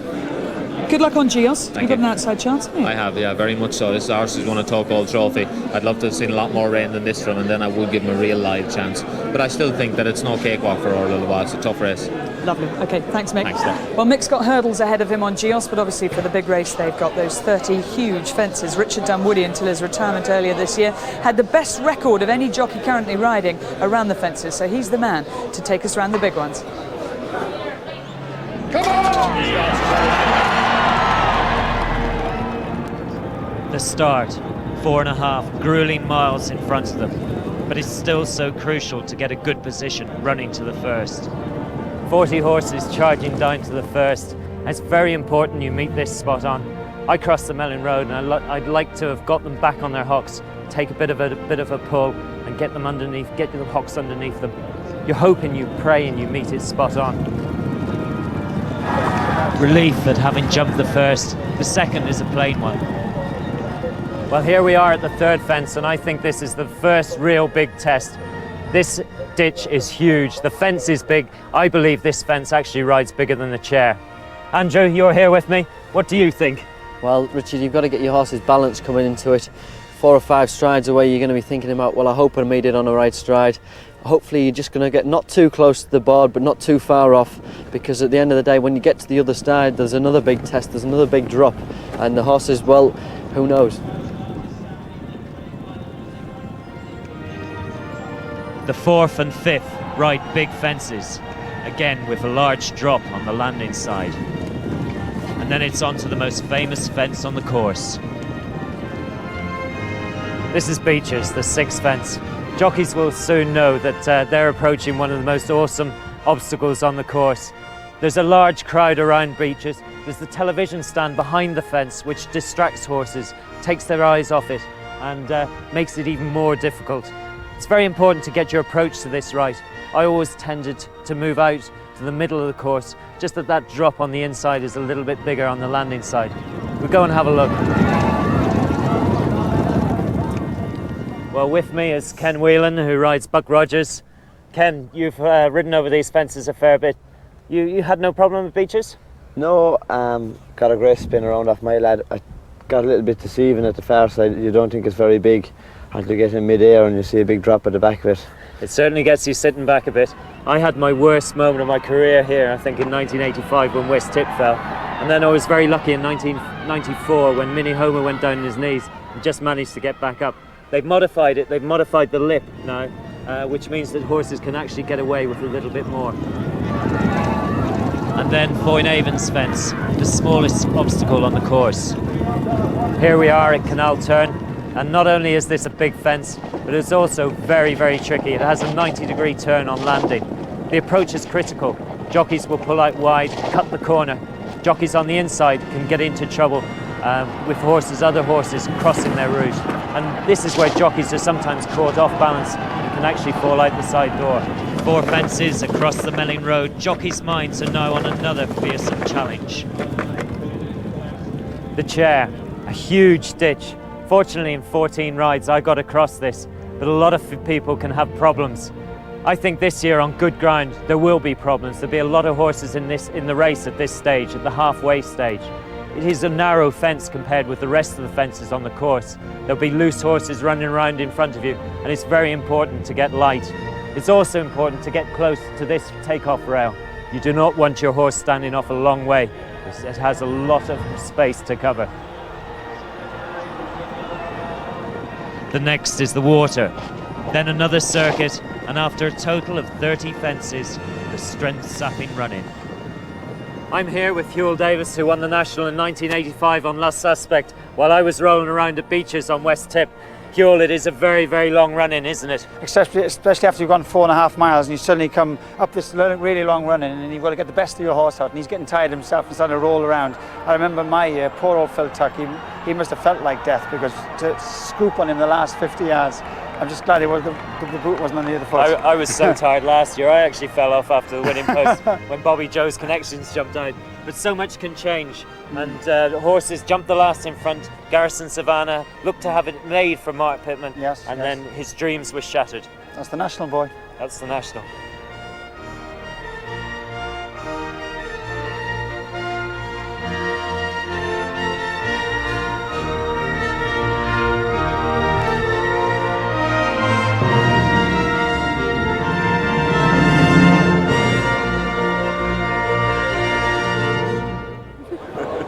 Well, that's the challenge ahead. Now, being a champion jockey doesn't always guarantee success here in the Grand National. I'm not sure the 3 gentlemen are going to thank me for dragging them up here to talk about that. Josh Gifford, John Joe O'Neill, and from our commentary box, Peter Scudamore. Josh, I know you've got a runner today, and we'll talk about that in a moment, but what about looking back your memories of the National, of riding in the National? I've had some wonderful memories here, so absolutely fantastic. It's always electric here, and it is always wonderful. No, I didn't win the National, but I've had some wonderful rides around here, and I've got a terrific record around here. To be honest, I never fell around here. I must have ridden around here 35 times. I fell off twice and refused once. So it's been a wonderful hunting ground for me, and we've had some wonderful times. I like to think I was unlucky on Honey End in 1967 when Johnny Buck beat me, but I think there were 7 or 8 jockeys still also think they were unlucky as well.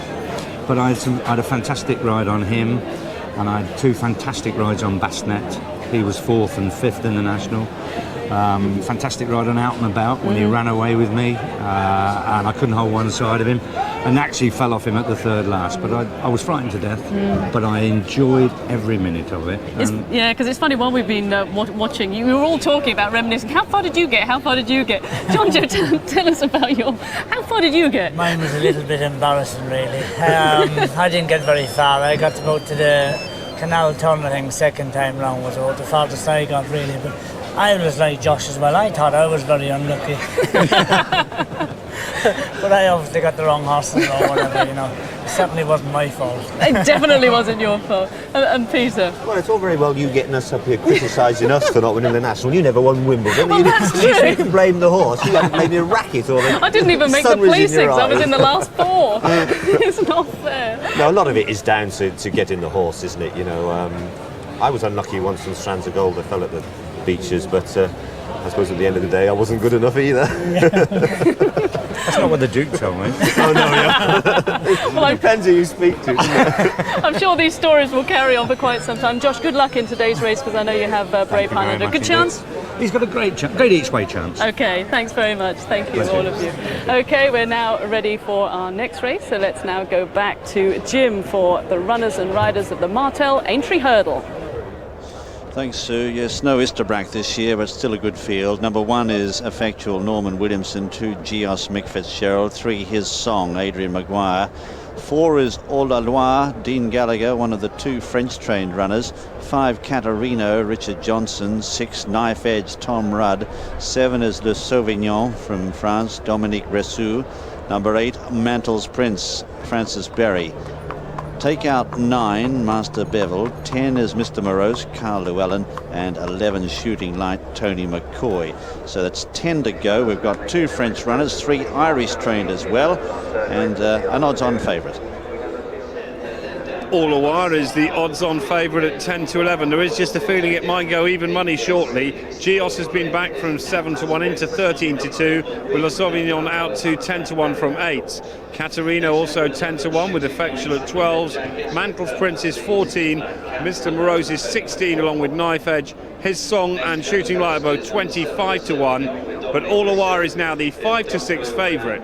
And the big question here, will it go even money? I'm not quite sure. All I can say is that it's a very solid favourite, and for so many punters who got beaten on the odds-on chance in the last race, they're looking to try and back All Loire to get some money for the Grand National betting, in which, just to remind you, Bobby Joe and Star Traveller at the moment vying for favouritism, with the big gamble of the day, Papillon, being back to all rates down to 33 to 1, down to now around about 12 to 1 for the Grand National. These are the colours of Paul Green, All La Loire, a Cheltenham Festival winner 12 months ago and runner-up in the Champion Hurdle this year. Francois Dumaine has said that he was just about 3 weeks off his peak. Well, we are now 3 weeks later, so we're going to see this horse today probably at his best. He is a classy little horse. Well, I was just having a little bit of supper with Dean Gallagher, his jockey, last night, and he said, yeah, I think he'll win, just got to watch him at start. He said in the Champion Hurdle, the tapes went up, and he said he stood there for a second. He said he'd just be a little bit worried about it. So, you know, we want to keep our eye on him at the start, but he's a fantastic little horse, full brother to Cyborgo, who won a Stayers Hurdle at Cheltenham, so this trip should be no trouble to him. No, it's 2.5 miles here. Normally the Champion Hurdle heroes come on here after Cheltenham, but Isterbrack stayed at home. Catarino was behind All La Loire in the Champion Hurdle, finished 7th. Now, this one, of course, the juvenile champion of last year, just seemed to lose his way a bit.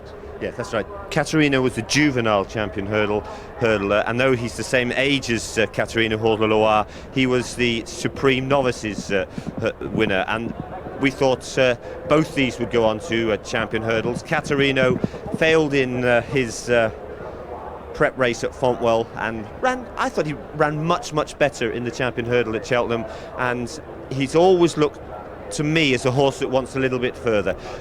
At Fontwell he got beaten, I thought, because Fontwell's an easy track down that hill, and they just got him off the bridle. If he can just get up there and dictate a little bit, he could run a big race today.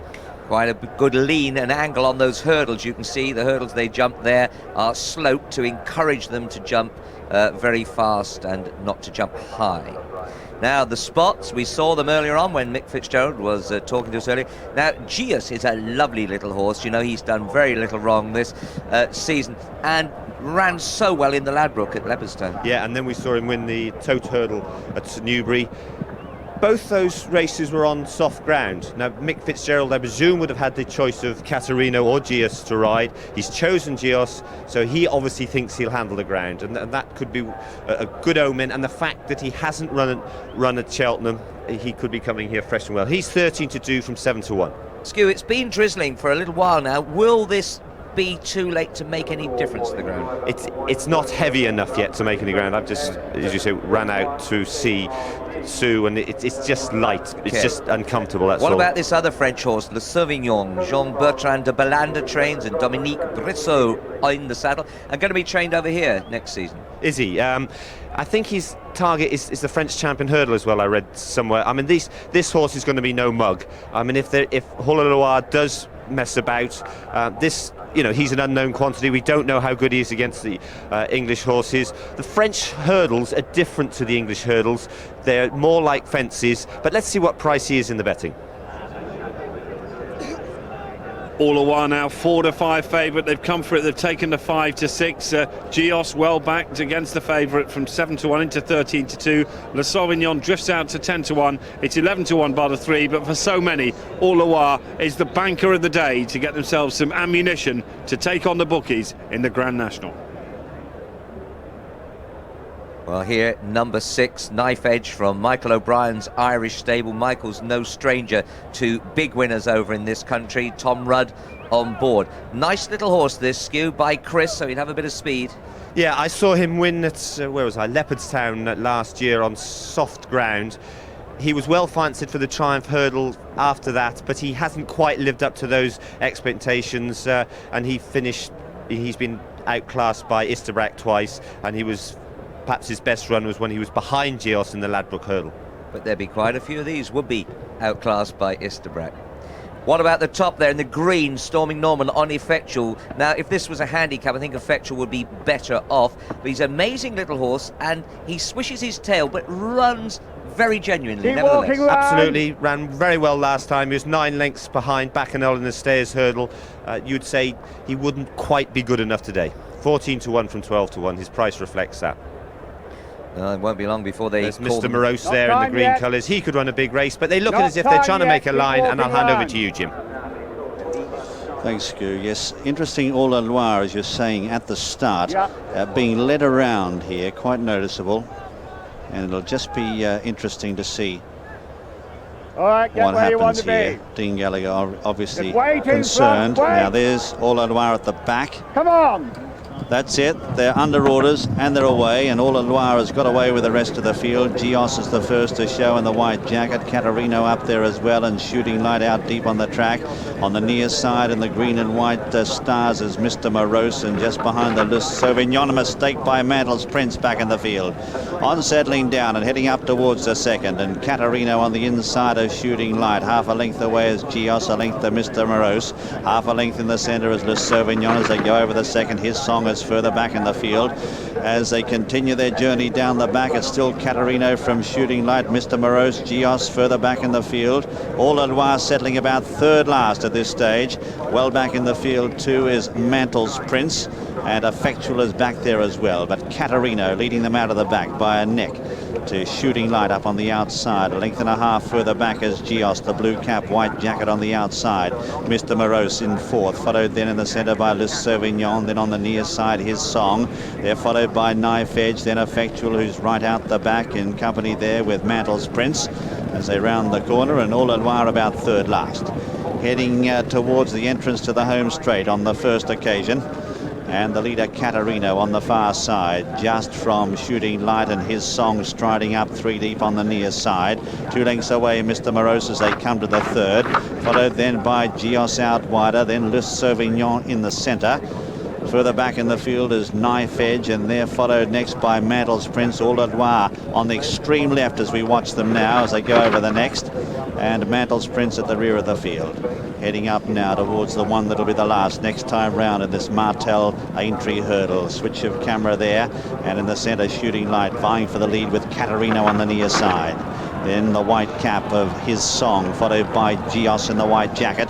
Mr. Morose is next, 2 lengths to Le Sauvignon from Knife Edge, then followed then by Effectual. All La Loire is second last, and last of all is Mantle's Prince. They've got a circuit to go. Sixth to jump in the Martell Aintree hurdle, and is showing the way as Caterino Richard Johnson, who rides Star Traveller later. He's out in front by a length here to in second place Shooting Light.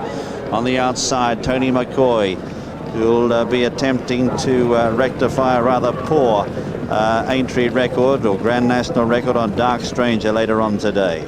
Then in third is Mr. Morose, followed by Gios and his song. Le Sauvignon behind them from Knife Edge, Effectual. All the while still held up at the back by Dean Gallagher as they go over the next. And Mantle's Prince is last of all. All the while wasn't too fluent at all over that as they head down the back towards flight number 7. Caterino kicking on by 2 lengths now to Shooting Light and Gios the outside.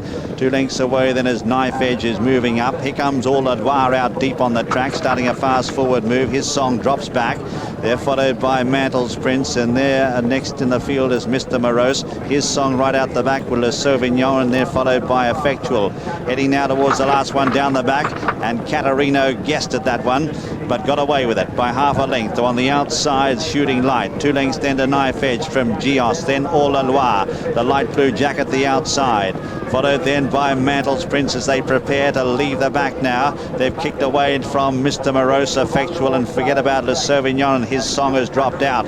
Racing across the top of the track now. Long run before they reach 3 out in this Martell Aintree hurdle. Caterino sets sail for the judge, about 3 lengths in front now of Shooting Light, and All Loire now called on for an effort.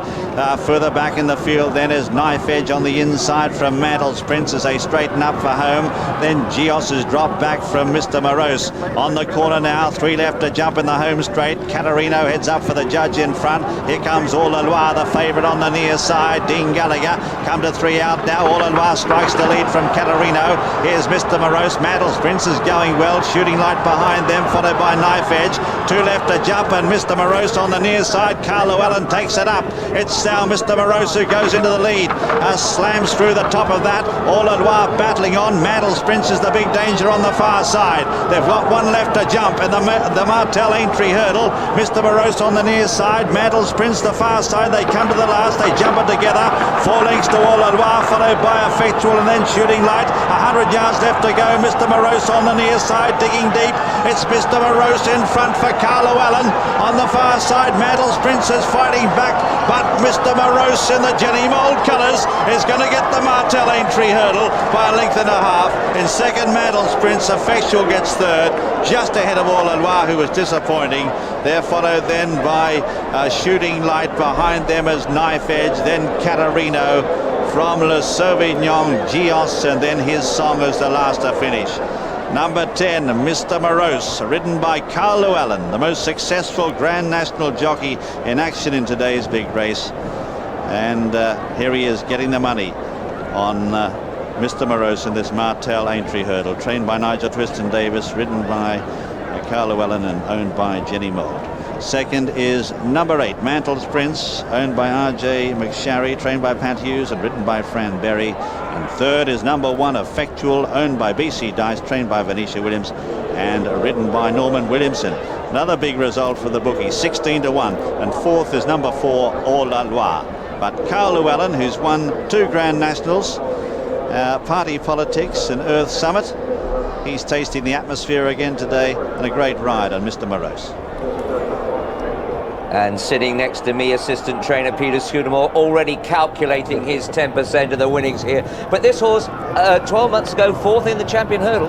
Yeah, he's obviously not been quite himself all season. He's come back today, but you know, I'm delighted for myself, but I'm also especially delighted for Jenny and Raymond Mould, their owners, or his owner. They've been absolutely superb to us, giving us wonderful horses to train, and this is right up amongst the very best of them. Doesn't quite find his form over fences. Do you remember him winning the Tote Silver hurdle around Chepstow? He was very impressive that day. As you say, he was 4th in the Champion Hurdle a few years ago, and he's run a cracker today. Mantle's Prince was going very well, going to the second last, and when you're watching a race like this, I'm obviously knowing that Mr. Morose is going to stay. I'm just hoping Carl can get Mantle's Prince off the bridle, because they very often don't find what you think they're going to. And Francis Berry has ridden a lovely waiting race, as he did in the Ladbroke Hurdle when he won on him, but once he came off the bridle, he just couldn't pick up again. But a real game, tough performance by Mr. Morose, and I just absolutely delighted. And no excuses for the beaten favourite, All Loire. He had every chance, just didn't quicken.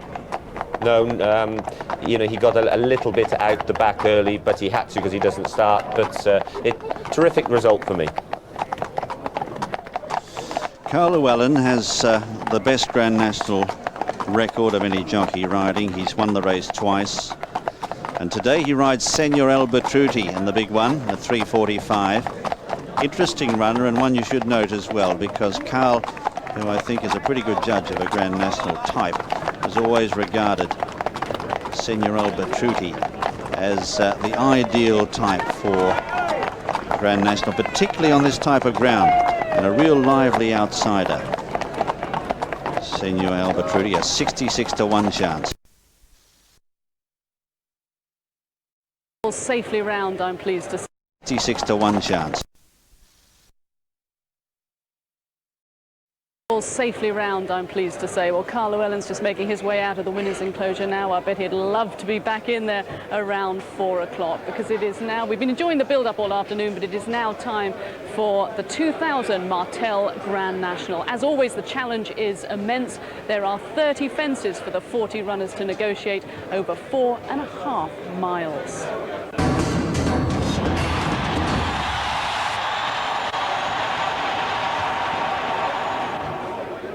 Of course, from the start there is that cavalry charge that we've seen so often over the years, and many of the fancied runners have fallen in the past. We of course remember Double Thriller just last year. But from the first, where it is important to stay out of trouble, they move down to fence number 6, which of course the most famous on the course, the legendary Beecher's Brook.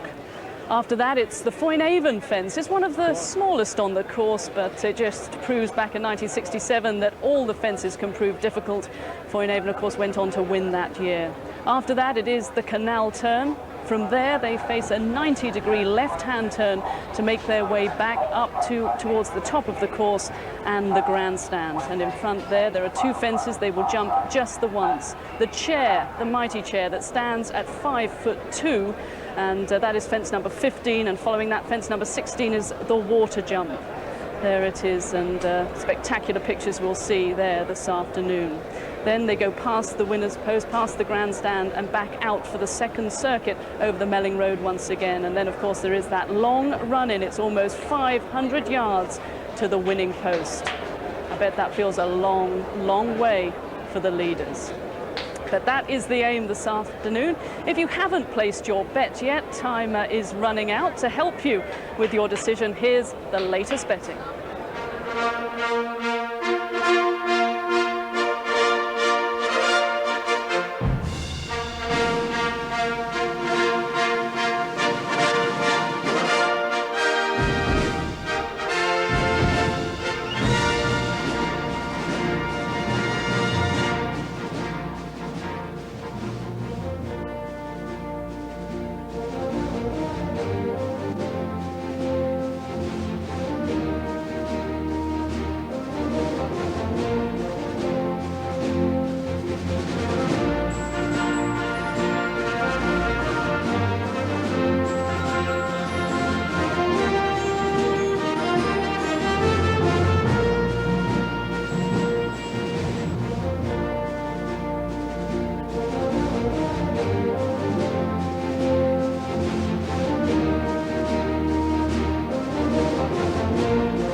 So they're the brave 40 runners who'll tackle the course today.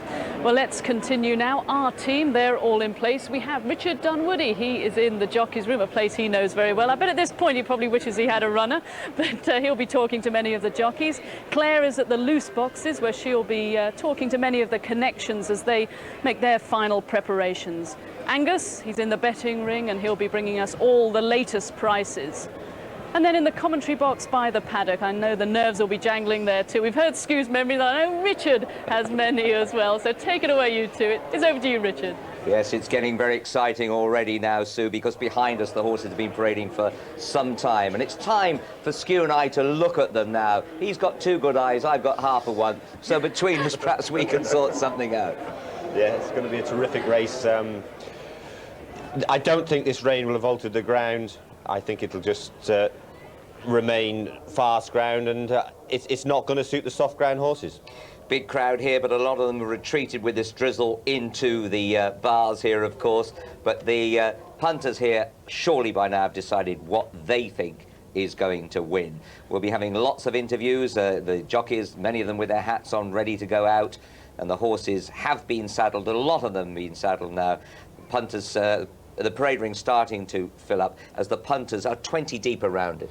Yes, one of the biggest problems as a jockey I used to find is there's so many people in the paddock, you can never find your connections or your horses, and you're a little bit edgy already, although you're trying to play your nerves down. Once the steward gives you that talk to go steady to the first, you know, you can't help but being a little bit edgy, come out onto the course there, trying to concentrate, and then the slightest little thing upsets you. Certainly does. Well, the busiest man down here in the saddling boxes is Paul Nicholls, because he's got 4 runners. This is Escata Figue, who looks well full of himself. As you can see, Paul just putting the weight cloth on, and it is a very, very busy day. That's if they don't forget the number first. Escata Figue, number 3. On it goes. You're right, Paul? Yeah, one more to go after this. We're getting there. And which is the one that you fancy most? Well, my fancy is Earth Mover, but, I mean, I might be wrong. I mean, they've all got chances. If this lad comes back to his best and he's feeling well, he could run really well. But I think Earth Mover's very well handicapped today. You need a lot of luck in this race. I'll leave you to it. Anything's possible. Exactly. I think you've got plenty to do. We'll leave him to it. Yes, I'm with Brian Story here in the weighing room, and Brian, you've had a pretty early start to the day. I have, yeah, 5:30 this morning. Yeah, I was up early, doing the work. I think some of the lads were only just getting up at that stage. Yeah. You were milking the cows, weren't you? Yeah, I was doing a bit of work. Yeah, trying to make a little bit of money before I come. Yeah. Just another normal day. You're riding Sparky Gale. How do you think he'll run? Yeah, well, he'll love the ground, but trip we don't know. Hopefully, he'll enjoy the fences. It's the first time for him, so he might run a good race. If he runs the first 6, I'll be over the moon. Best of luck, Brian. Cheers, thank you. Horses like jockeys are characters. They are the colours of last year's winner. Paul Carberry will carry them on Bobby Joe, trying to get back-to-back wins, the first time since Red Rum did it in 73 and 74. Richard, brilliant horses, Bobby Joe. Won an Irish national, won an English national, but he's had an unusual preparation that he's been running over hurdles this season. Do you think the fact that he's run over hurdles, these fences, just make them think a little bit? Do you think that'll affect him? I think they've been giving him a holiday. Remember that Royal Athlete had the same preparation before he won the national. I think it's a good thing, you know, and it's no detriment to him. We'll soon see whether he likes it second time round.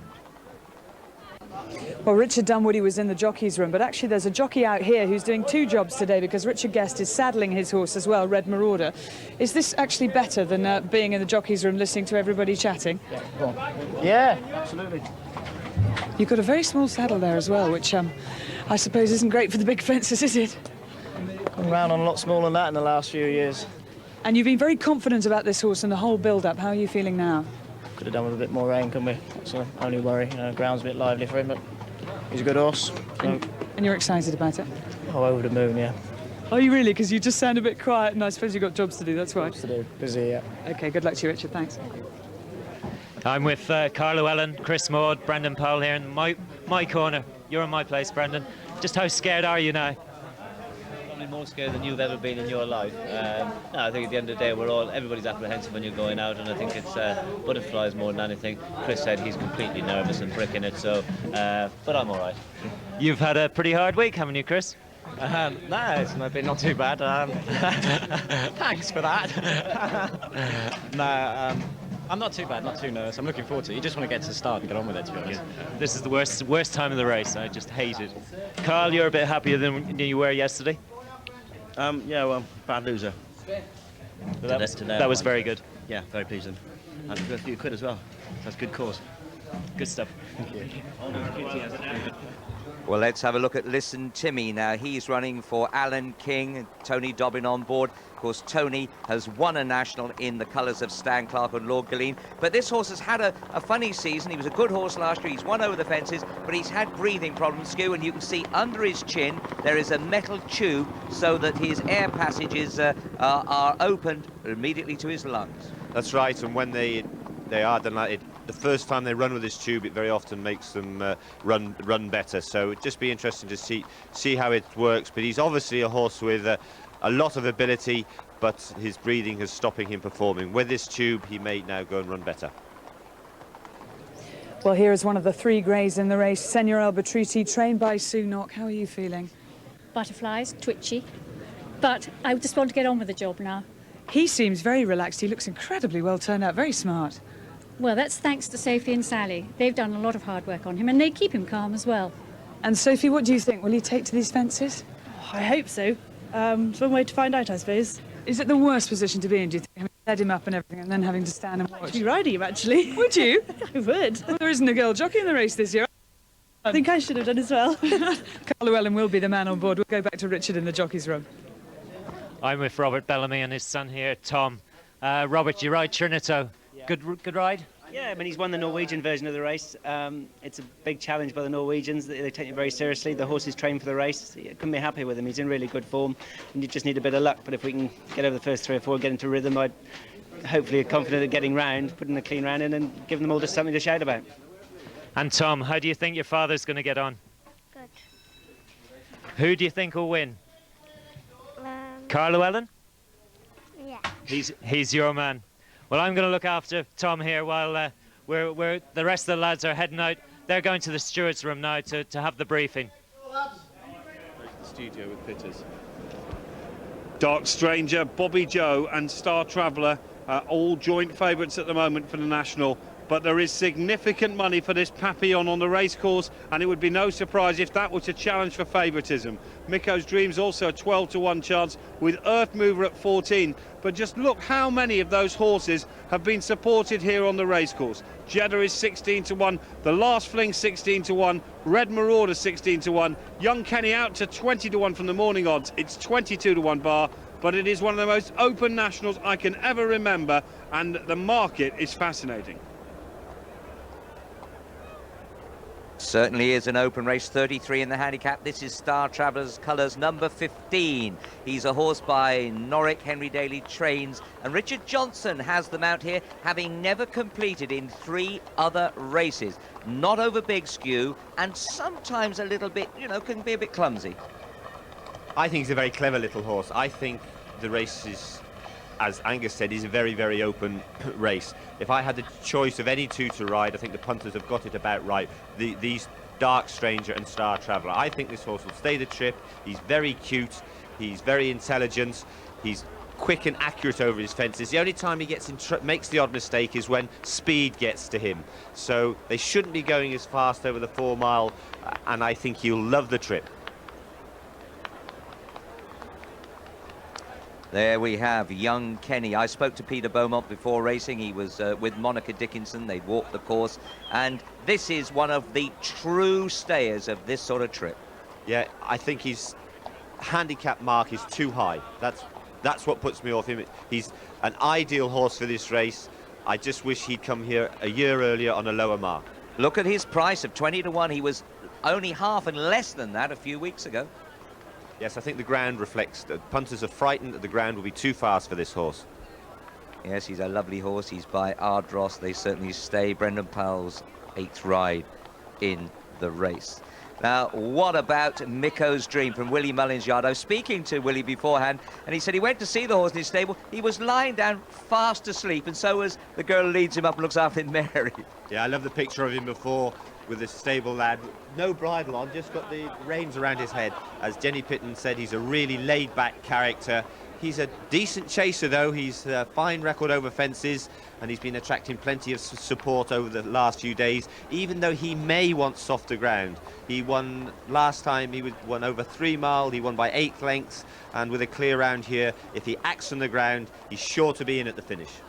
Lovely horse, and looks very much like Royal Athlete, who Titley rode to win this race. Well, I know it's a daft thing to say because it is the most number of runners since 1992, but I've never seen the paddock so packed. There are so many people here, and trying to look cool is last year's owner, Bobby Burke. Bobby Joe is the horse. Bobby, how are you feeling now? The nerves are setting in already. I think it's the jitters. Do you think it's worse having won it once? Well, last year we didn't take that much notice. We didn't think we had any chance of winning, but this year we're in there with a good chance, and the experience is completely different. How is it different? I suppose the expectation. Well, I suppose it's like everyone is coming up to me this year and wish me best and wish me all the best. But last year, I don't think one person came up to me, and only our own connections, and all the strangers that's come up to me today has been unbelievable, fantastic. Well, very good luck to you, because I know everybody's slapping on the back, hoping that you can do it again. But it's a great story. Thank you very much. Okay, well, from someone who knows exactly what it feels like to have a Grand National winner to someone who doesn't know what it feels like even to have a Grand National runner, because Josephine Skinner has won the right to own Buck Rogers for the day, and she's here. Josephine, are you feeling like an owner now in here? Yes, but very excited. Oh dear, I just cannot believe it. But I do thank the Countryside Alliance and Bob Champion Appeal for all what they've done for us. They've been so fantastic, and the organisation has been absolutely grand. Because you won the horse in a raffle in aid of Racing for Life, yeah? Yes, at the Burton Point to Point at Market Basin for a £1 ticket. A £1 ticket, and you get a runner in the Grand National. That is fantastic. Yes. Are you a racing person? Do you enjoy it? Well, my son is a very keen racer. I love point to point, and so does my daughter, like racing and point to point. We just enjoy that side of it. You know. Well, lovely. Very different experience today. I do thank Victor Bowen, though, and Sheila. The trainer. Yes. Absolutely. They've done a wonderful job with him. I hope he gives you a great run round. Good luck. Thank you very much indeed. Thank you. Yes, this is the time now when the jocks, they don't know what quite to do. You know, they're all walking around in circles. They've had their orders from the stewards to go steady. None of them have taken any notice, of course. No, this is when you find out about people's characters, and I say it before, you know, the lively go quiet and the quiet become lively. You know, you're trying to get your concentration up together. Dean Gallagher there, obviously very confident. He rides Art Prince. There's Barry Fenton, the pink with the black V, he rides Kendall Cavalier. There is Seamus Durack, he rides the Last Fling. And I should think every dentist in the country watching will think I'll phone that man and help him out after the race. There is Dark Stranger, see him fitted with the blinkers. The pipe team think this is the answer to him. This is the reason why he ran so well last time when winning at Cheltenham. Shot him into favouritism now, co-favouritism for the National. And the question mark over him is, will he stay? Yes, and we won't know. Well, let's see the boys come out now, of course. This is where that's last year's third Call It a Day just going through. Arnie Robinson, the Jockey's Valley there. Dobbin looking confident, smiling. Yes, Adrian Maguire going. There's Dr. Turner. I hope he hasn't got too much work to do today. Dean Gallagher kissing someone. Looked like a man for a minute, but no, I can assure you it was his wife. Definitely his wife. There's Robert Thornton. He's won round here in the Fox Hunters. There's Ollie McPhail. Good luck, Ollie. He rides my horse, Coming Out Night. Chris Maud. Peter Niven. Thierry Duman. Tom Jenks. Brian Harding coming through here. There's the champion jockey, Tony McCoy. He loves these fences. Richard Johnson. Barry Fenton, we've seen him already. Timmy Murphy. All wandering through there. Warren Marston. Jason Titley there, he knows what winning is. Seamus Philip Hyde there coming through. Robert Bellamy, he's got a big grin across his face riding the Norwegian Challenger. Andrew Thornton. Cullity. Joe Tizard. Joe Tizard's got the ride on Earth Mover, of course, the horse that we think is going to have to tuck his legs up a little bit. There's Brad, former jockey, of course, rode Sunny Bay. Carl Llewellyn, cool as ever, not rushing out with the leaders. Lots of hugs and kisses going on. Richard Guest has got an energy drink in his hand. Mick Fitzgerald, he's done well to get fit again. David Casey, he rides for the great J.P. McManus. So will he be last out, first back?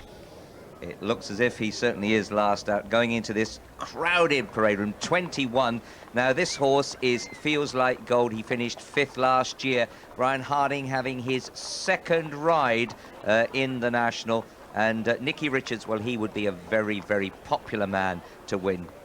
33-1 from 50s. They are backing. Remember, he, of course, won here in November, the Beecher Chase.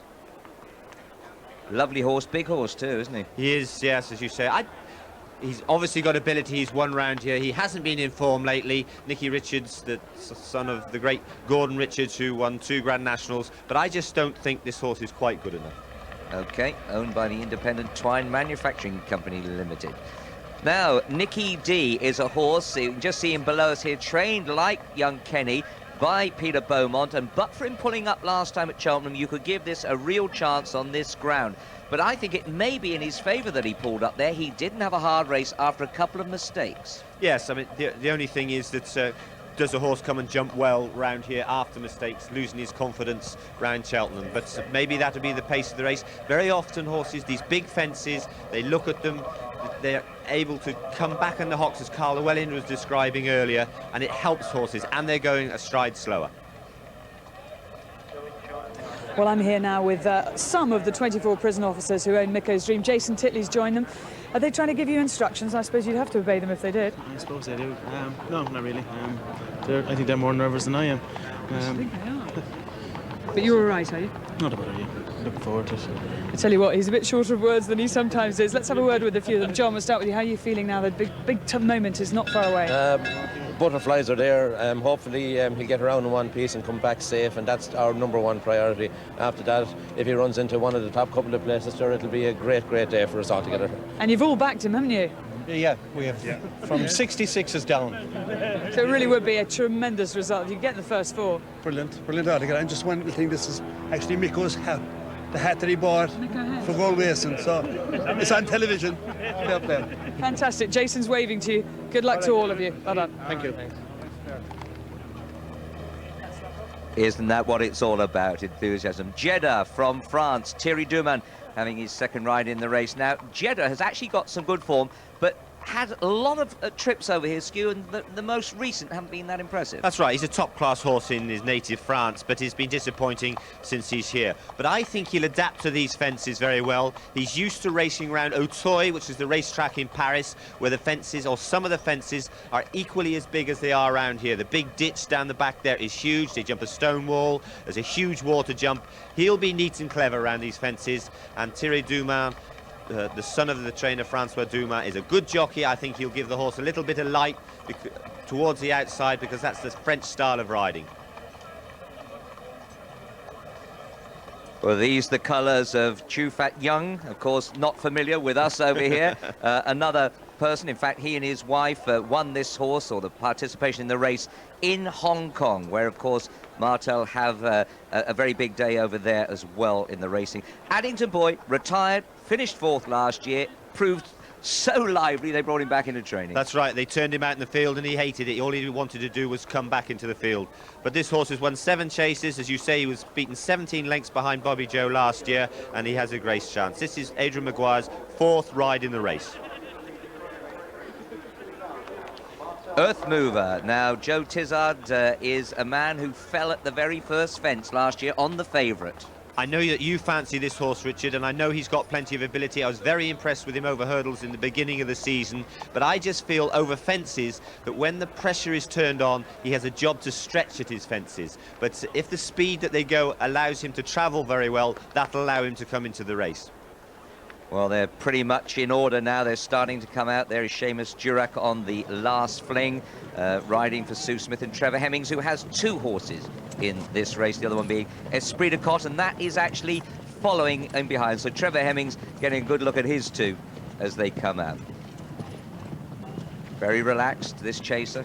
Yes, we saw the jockeys laughing and joking beforehand, but it's getting more and more serious now, isn't it? Everybody's... Esprit de Cotte, though, what about this fella? He had a right fall here in the Beecher Chase, but had jumped well until falling. Yes, I didn't like the way he ran at Haydock last time. He's fitted with blinkers now. That might help him concentrate. The way these fences might make him try harder, but I was disappointed with him at Haydock last time.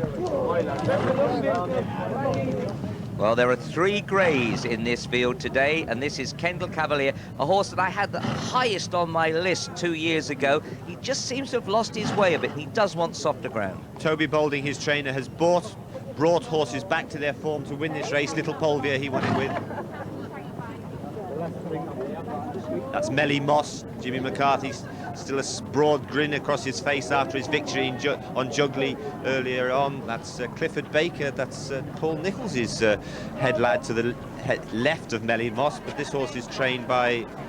Oh, we got the wrong... Escarta Fee. Melly Moss is the same colours. That's why I'm getting myself in a mess here. But that's the head lad to Paul Nicholls walking out with Escarta Fee. I just wonder if this horse will take to these fences. Now we've got the checkered colours there of Torduff Express, another Paul Nicholls runner. He's got 4. Robert Thornton on board. He fell at the first on one occasion, and that is an awful thing to have to any jockey to put up with. There is the rank outsider, my horse Camelot Knight. But he knows his way around here. He loves jumping around here. I'm just hoping that with our horses coming back to form at a really big price that he can go and win a big race. There's Tony McCoy on the co-favourite, Dark Stranger, wandering through. Yes, Robert Widger on Choisty going through. Andrew Thornton on Stormy Passage. He'll be coming with a late run. There's Dean Gallagher, Art Prince, second of Martin Pipe's 3 runners. There's Papillon, Ruby Walsh. There's Micko's Dream, Jason the other Titley. Irish runner. Call It a Day, another Irish jockey, Barry Geraghty. Feels Like Gold coming out. Very much on his toes, isn't he, Skew? Yes. JP McManus's colours, or his wife Noreen's. Anyway, Lucky Town coming through with the blinkers on. Yeah, there is Earth Mover with his trainer, Paul Nicholls to his right. After him, Peter Niven on Hollybank Buck. Village King on some very famous colours. You know those colours. You won the champion hurdle on those colours. Well, Beulah. Paul Kellaway did anyway. Oh, yeah, well, you should have done, perhaps. Brendan Powell, 12 stone to carry. Has the rain come too late for him? I wonder. I think it may have done, but he stays. Now, these colours have been successful, of course. West Tip carried these. Andrew Thornton on them today, Stormy Passage. Andrew, one of 3 jockeys that I know of professional flat and jumping who wears contact lenses. There's Sunny Bay. He's been second in this race twice. Can he recapture his form? Chris Maud has not got a great form in the National, but round the Beaches Chase and the John Hughes Chase, he's got a terrific ride. This record. This is Chris Maud's 6th ride in the race. There's Josh Gifford. Is that Josh Gifford just walking out? It is. Josh wandering through. Kim Bailey's Druids Brook going through. Now they circle here in 2 circles. There are so many horses here in order to get into numerical order, the handicap order. And remember, there are 33 in the handicap this year. So that is a situation I haven't seen for a long time. And what it means, Skew, is that according to the handicapper, a lot more horses have got a chance. Absolutely.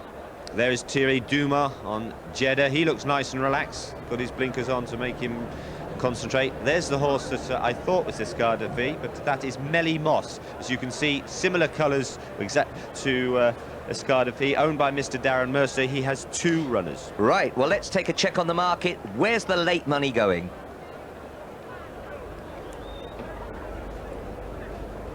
Well, the money here has been for a whole host of horses. Star Traveller at the moment is the 10-to-1 favourite, but Dark Stranger and Bobby Joe are 11-to-1. Micko's Dream and the best back Papillon are 12-to-1, with Earth Mover being backed into 14s. Also good money for the Last Fling, Red Marauder, and Young Kenny, who touched 20-to-1, is now into 16-to-1.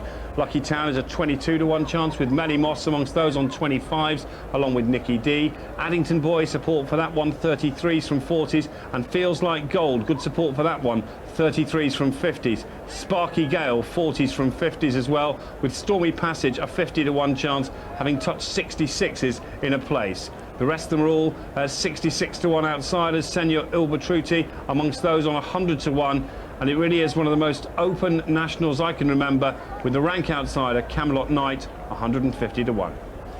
We've just heard from Skew that he may run better than his price of 150-to-1. An interesting time now. All the riders want to do is to be let loose. Let's get on with it. They've been talked to by trainers, owners, and now by the people who look after their horses. This is merry people who fell to out last year, went banging contention, and has shown no form since, but he might come right back to it here. We love Sunny Bay, Skew. Yes, Sunny Bay, as I said, a lovely horse. He just needs to get his confidence back round here, and if he can just get jumping, he would come in to the equation. But he does like softer ground. Yeah, this is an interesting one. Choiced, he's fallen twice in this race. Robert Widger rides, and his relatives won this 105 years ago with a wild man from Borneo. His relatives were trainer and jockey. There's Sparky Gale. He's a decent horse in the past, but just beginning to get his form back now. He could run a good race today. He's ridden by Brian Story, who we saw interviewed by Richard Dunwoody. I think Brian is a good rider, just doesn't get the chances. Call it today, Barry Geraghty, third in this race last year, winner of the Whitbread Gold Cup at Sandown, a class horse. That's Melly Moss, horse I keep getting mixed up with Escadafi. I shan't do that again, but he hasn't run this season, but I think you'll see him right up near the front. Yes. There is Robbie Supple on Nicky D. We talked about him, saying that he made a couple of mistakes around Cheltenham last time, but he will love this ground. He's just beginning to get a little bit warm, Richard. He certainly is, but it is muggy, even though it's raining now, and they've been on the go a long time. It is a long parade.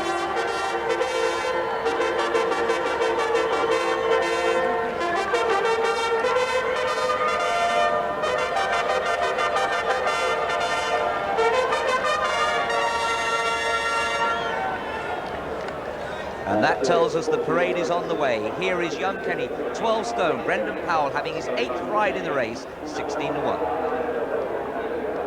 Following him, we'll have Sunny Bay on 11 stone, 12. Chris Maud having his 6th ride. He's fallen at the first twice. After him, Escadafi, great big horse. Has he got the bottle for it? We'll see. McCarthy having his first ride in the National. The French horse, Jeddah, for Francois Duman and Thierry Duman. There are 3 father and son combinations in this race. Bobby Joe, last year's winner, Paul Carberry, riding for his father, Thomas Carberry, and it's his 6th ride in the race. After him, we got Listen Timmy. He's got a tube in his throat to help his breathing. Tony Dobbin, a former winner. There are 5 of them. First of Trevor Hemming's horses, the Last Fling, trained by Sue Smith. Seamus Durack on board. Stormy Passage, these colours have won the National before. On West Tip, Andrew Thornton rides today. He's got round 3 times. Red Marauder and Richard Guest, last-minute decision to run. I hope it's the correct one for them. Good job. Addington Boy, 4th last year for Ferdy Murphy. Adrian Maguire on board. He'd be a popular winner, having his 4th ride in the race. Buck Rogers, number 11 from Victor Bowen's yard. It's his first runner. Kenny Whelan, though, it's his 2nd attempt. Nicky D will be next, number 12, 10 stone 13 on his back. He'll like this ground. He could be thereabouts. Papillon, number 13, been a huge plunge on this, the most fancied horse today from the outsiders. Ruby Walsh riding for his father, Ted. Another grey, Senor El Batruti next. Carl Llewellyn had 4 rides offered to him. He chose this one. He's won the race twice. Star Traveller, who's been up amongst the fancies for a long time. Richard Johnson's 4th ride. He's never got round. Village King is number 16. Bill Edwards Heathcote had 2 champion hurdle wins. Can he add a National to it? Call It a Day next in Jane Lane's colours. Alan King's first runner. Barry Geraghty, the jockey's first ride in the race. He looks all right. Micko's Dream, the hope of the prison officers. What a great story this would be. We're used to fairy stories. After that, Trevor Hemming's 2nd runner. This is Esprit de Cotte. Not too fancied, 66-1. Sparky Gale, another yellow and green coloured horse, Ray and Anita Anderson Green, and it would be a great tonic for Colin Parker, who's not been too well, the trainer. Feels like gold. 5th last year, won the Beecher Chase, can jump these fences for fun. But is he getting a little long in the tooth now? The 3rd of the greys is Kendall Cavalier. Here he comes. He's not over big. He's by Rosalia. Toby Balding's won this race before, of course, on 2 occasions. Barry Fenton having his 2nd ride in the race. Lucky Town will be next from Ireland. Enda Bolger trains for Norrie McManus. David Casey having his 2nd ride. Earth Mover next. Will he jump round? That's the big question. Tizard has that to do. Hollybank Buck from Ireland. Tony Martin. Niven gets the ride. Rode in Ireland last time on this one. Royal Pradika, trained by Pipe for Peter Deal and John Dale. He's only a youngster at 6. Kingdom of Shades, unseeded last time. Tom Jenks hoping for a better ride. This, in fact, a good jumper on the whole. What about the blue of Trinette Ro from Norway? I think it's more of a hope than a prayer. Torduff Express next. Only had 2 runs this season. Is that enough? The Gopher stays 4 miles, but not very quickly. Melly Moss in the black and white having his 1st run of the season. I fancy this one each way. Stormy Norman on board. Dark Stranger for Terry Neal. Big fancy. McCoy's never got round yet. Choisty will be... Choisty is next for Robert Widger and Fred Sainsbury's colours. Flaked Oats, another one for Paul Nicholls. Timmy Murphy, completed once. Art Prince, the 2nd runner for Terry Neal. Tough little horse. Front runs, you'll see him up there. Merry People fell at the 2nd last year, banging contention. Druids Brook, a great big bold chaser. Wackley on board for Kim Bailey. Brave Highlander finished 6th in this race last year. Philip Hyde was on board then. Camelot Knight, the oldest horse in the race, in the green there. Ollie McPhail's 1st ride. He's been 3rd in the race. Skew fancies him to run well. And last but not least, he lives up to his name, Celtic Giant. He's got a fibrillating heart. I hope it's working the right way today, because he's good when he's right. Bruce Gibson's 1st ride in the Martell Grand National. Yes, they're all cantering down. They're going to have a look at the first fence now. That we're looking at Andrew Thornton on Stormy Passage. Just, you can still see them just wandering around. Some of them coming back to the start. And we can go to the betting now and just have a look and see what price they all are after the parade. This is without doubt the most open national in years, and it's far from certain who's going to start favourite. Who would have believed it that Papillon, it was a 33-to-1 chance in the offices this morning, could well start favourite for the Grand National, but it's a real possibility now. Star Traveller went out to 11s, but they've just taken that, and that is the current 10-to-1 favourite, with Dark Stranger, Bobby Joe and Papillon all 11-to-1. Micko's Dreams out to 14s, with Earth Mover into 14s. Good money for the Last Fling, and they've finally come for young Kenny. He's 14-to-1. Jeddah 16s, Red Marauder 16s, 22-to-1 bar. But this is one of the big gambles on Papillon. Now vying for favouritism at the moment, joint 2nd favourite at 11-to-1. That is amazing, that plunge on Papillon, but not when you consider that his run against Bobby Joe in the Irish National. There at the top of your picture is just turning around. Art Prince is turning around. There's Trinette Ro turning around, and this is Kenny Whelan showing his horse the first fence. There at the back is Dark Stranger. We haven't talked too much about him. He's just Tony McCoy just making sure he's having a good look at the fence, just altering his leathers there. But I think you'll see this horse just dropped in the middle a little bit. If he bounces off the ground, he will go very, very close.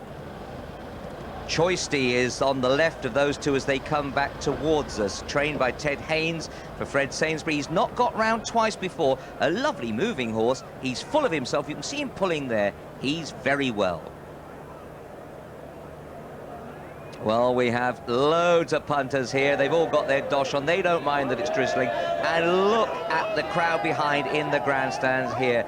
The Martell National, a popular race.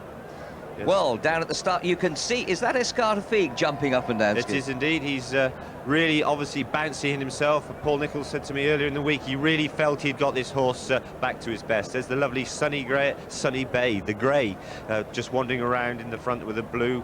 He looks nice and relaxed. The other grey, Senior Albertucci, Carl Llewellyn. He knows this course very, very well. One horse has been dismounted, but there is Sunny Bay. What a lovely horse he is. Is that Jerry Scott there running across? It is indeed. Jerry, who won this race 40 years ago and then became a starter of the Grand National as well. He won on Merriman. So we can't quite see. I think he's calling the runners in, isn't he? Brendan Powell dismounted in the middle there. I think that's Brendan's colours, isn't it? It is. Young Kenny, of course. Kenny. And the reason being, Scoob, because the horse is carrying 12 stone, he wants to take 10 stone of that off the horse's back. Yeah, very, very clever.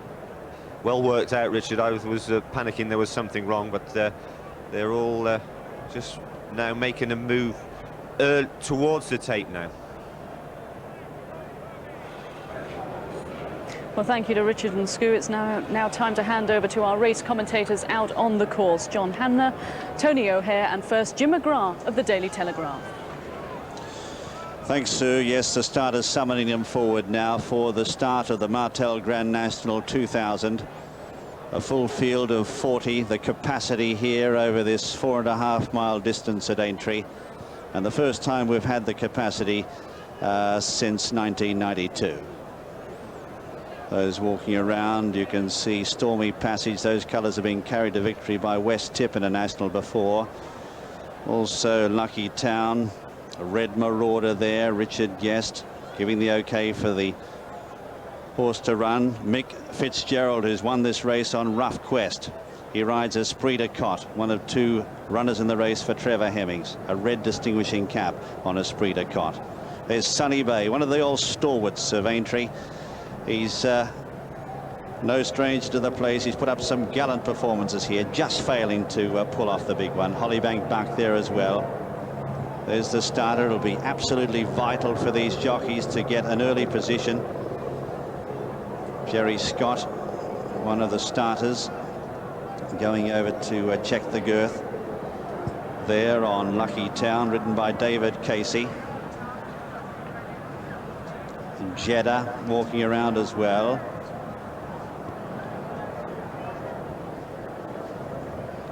And we have a clear-cut favourite in Dark Stranger. Dark Stranger, the 9-to-1 favourite now. Star Traveller at 10-to-1. Papillon at 11-to-1. That plunge continuing in from 16-to-1.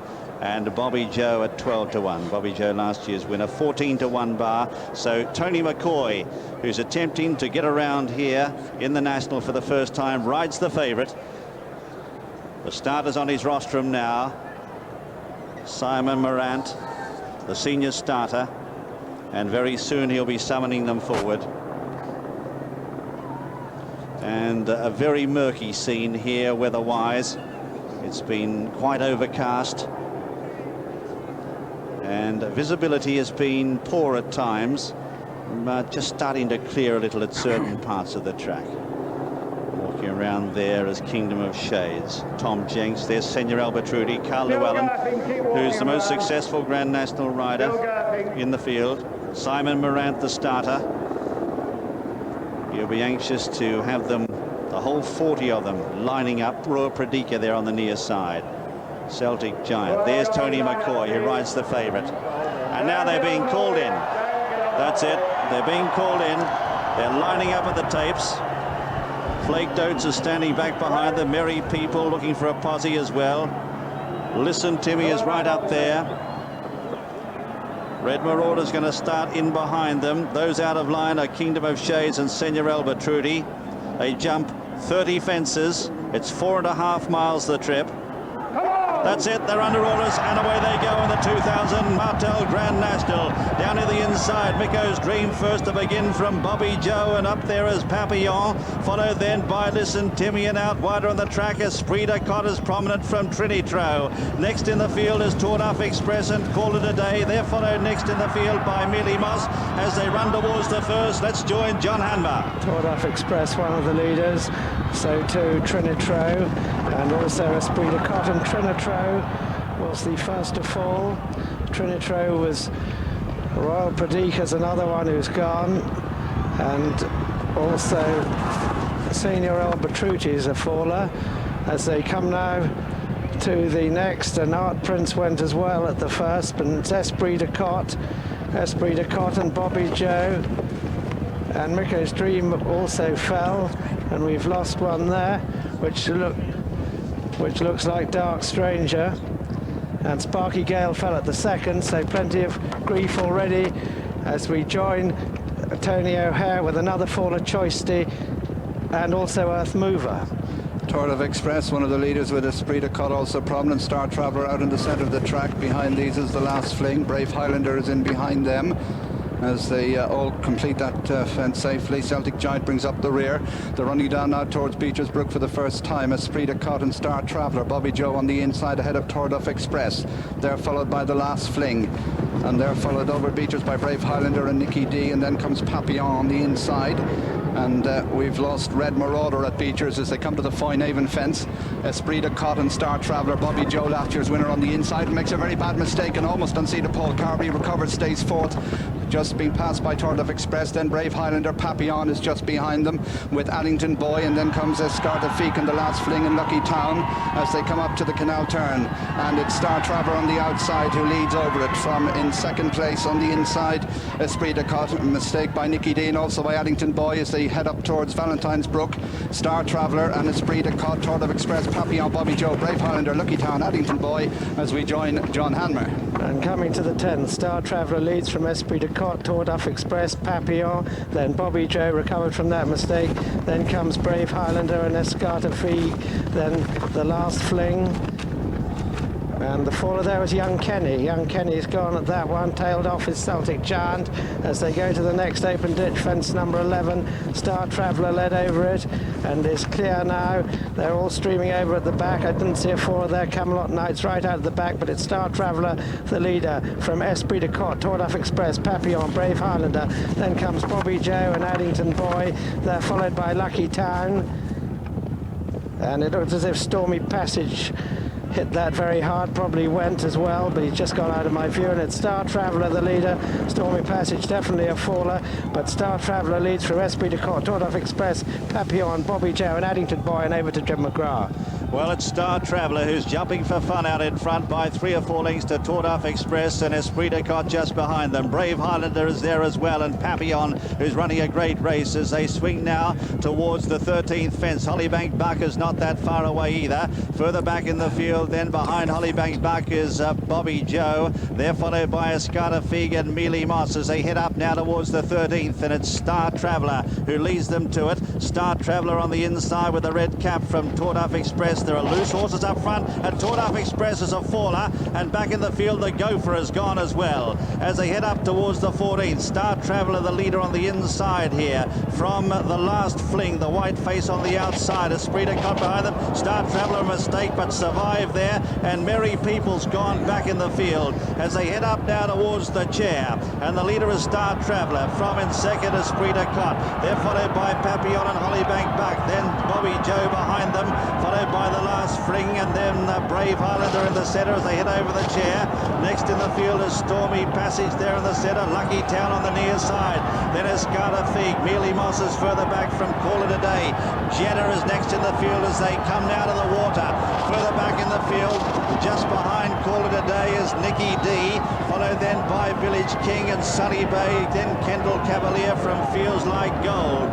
Then back in the field, Buck Rogers. Kingdom of Shades is next. Still continuing on as Camelot Knight, followed by Flate Notes, A Gap to Listen Timmy, and Celtic Giant is the last one as they race now towards the Melling Road a second time. And the leaders on the inside, Esprit de Cut is up there with Star Traveller. Both have been there from the outset. Papillon behind them, then the Last Fling out wider, followed by in the centre Hollybank Buck, then Brave Highlander out deep on the track from Addington Boy. As they head to the 17th, we join John Hanmer. And Star Traveller the leader, only just from Esprit de Cut. Brave Highlanders right up there too. Stormy Passage is right there. It was Druids Brook that went at the 12th, not Stormy Passage. As they come to the 18th, Listen Timmy's been pulled up, and it's Star Traveller from Lucky Town, then Papillon right there on the inner, then Esprit de Cut, then Bobby Joe still in touch, and the Last Fling as they come to the 19th and open ditch, and Star Traveller led over it.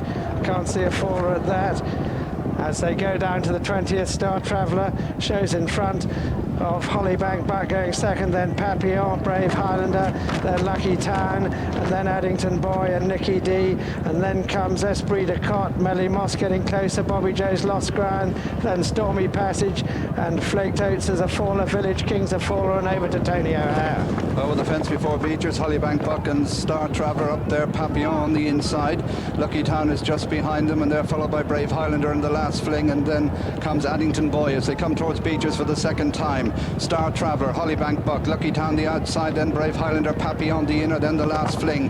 Buck Rogers has got closer, and we've lost Esprit de Cotte as a faller there at Beechers, and we've also lost another one at Stormy Passage as they come to the Foynehaven for the second time. Star Traveller the leader from Hollybank Buck, Papillon on the inside, Lucky Town and 4 Addington Boy 5. 6 behind these is Brave Highlander. Mealy Moss makes ground on the inside. Buck Rogers also improves, then Nicky D in the Last Fling, and they're followed by Jeddah. Call It a Day is next, then Escarda Feet, Bobby Joe's drop back, then Kendall Cavalier and Sunny Bay, and they're clear of Celtic Giant as they go over the canal turn, and Buck Rogers is gone at the canal turn. Up front, Lucky Town is taken over. Papillon, Star Traveller, Addington Boy improves on the inside. Mealy Moss going well just behind them, and then Hollybank Buck, mistake by Star Traveller as we rejoin John Hanmer. And they've got 5 to jump. It's Lucky Town from Papillon, Addington Boy, then Melly Moss and Star Traveller. This is 5 out. And Papillon and Lucky Town took it together from Addington Boy, who's close up with Melly Moss, and then Brave Highlander. Addington Boy's right there, but it's Papillon at the last ditch, 4 out with Lucky Town. Then Melly Moss has come up to join them, then Addington Boy, Hollybank Buck, Brave Highlander, Nicky D, Call It a Day. And then comes the Last Fling and Jeddah as they jump 3 out. And Star Traveller's been pulled up, and it's still Papillon disputing the lead with Lucky Town. Norman Williamson still with his hands full on Melly Moss in 3rd place, then Addington Boy, Nicky D, Brave Highlander, and then Hollybank Buck, Call It a Day, Jeddah, and the Last Fling, and they're well clear of Bobby Joe as we join Jim McGrath. Well, as they race up now across the Belling Road and now head towards the final 2 fences in the 2000 Martell Grand National, and it's Papillon who shows the way from Lucky Town is up there. Mealy Moss, Norman Williamson sitting in behind. They're followed next in the field by Addington Boy. They're loose horses up there worrying Papillon as they race towards the second last in the Grand National. It's Papillon who shows the way. Up there too is Mealy Moss, then Nicky D coming there strongly in company with Brave Highlander at the second last, and Papillon lands over with a narrow lead. Here's Mealy Moss with the red cap on the outside. Nicky D's running a great race from Addington Boy, and they're followed next by Brave Highlander and Lucky Town coming towards the last in the National. Papillon led over it, but here's Mealy Moss on the near side. They're 5 or 6 lengths to Nicky D, followed next in the field by Addington Boy. They're racing towards the elbow, and it's the plunge horse Papillon who's found a bit extra. He sprinted 2 lengths in front for Ruby Walsh.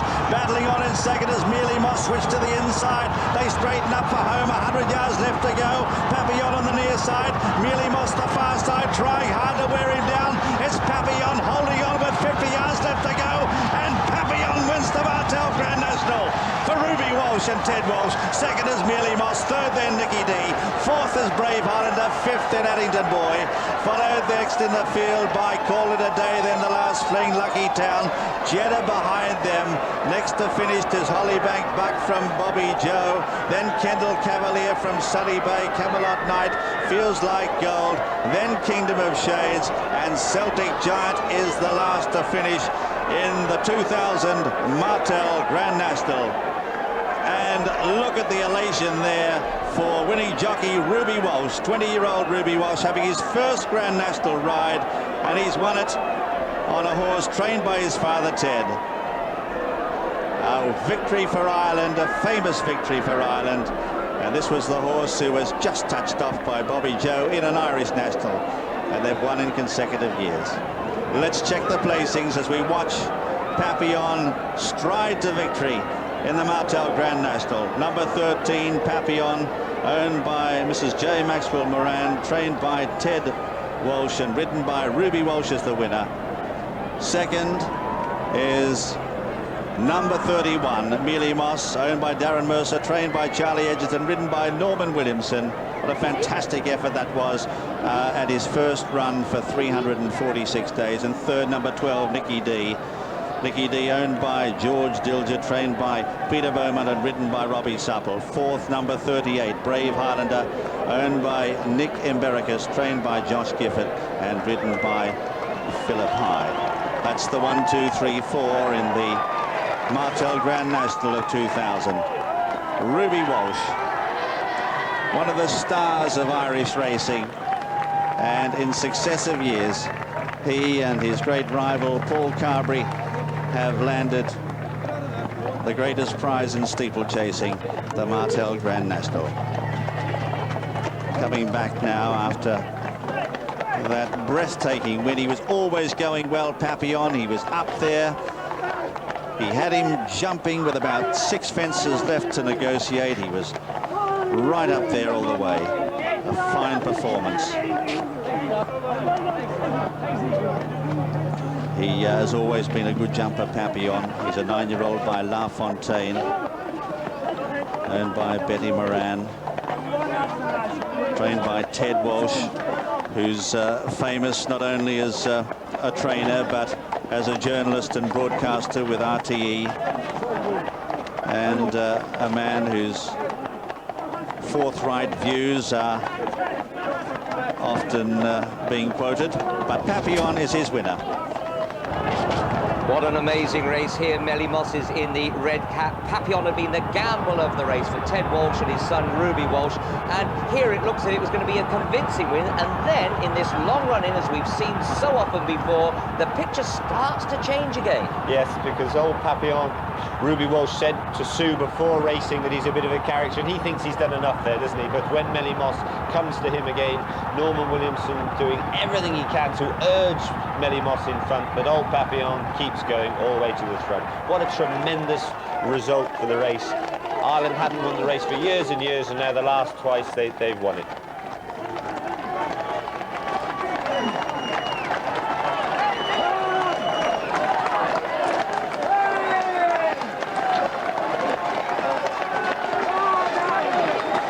Ruby Walsh, who's the son of the 11 times Irish amateur champion Ted Walsh. A great family victory, and what a celebration there'll be after this. This was the horse that was backed right off the boards today and yesterday. You could have got him at 40 to 1 yesterday. He was backed right in to 12 to 1 this morning, and on the course he was the medium of an enormous gamble.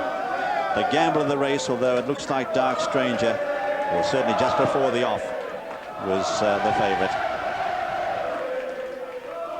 And look at those scenes. Dark Stranger, of course, came to grief.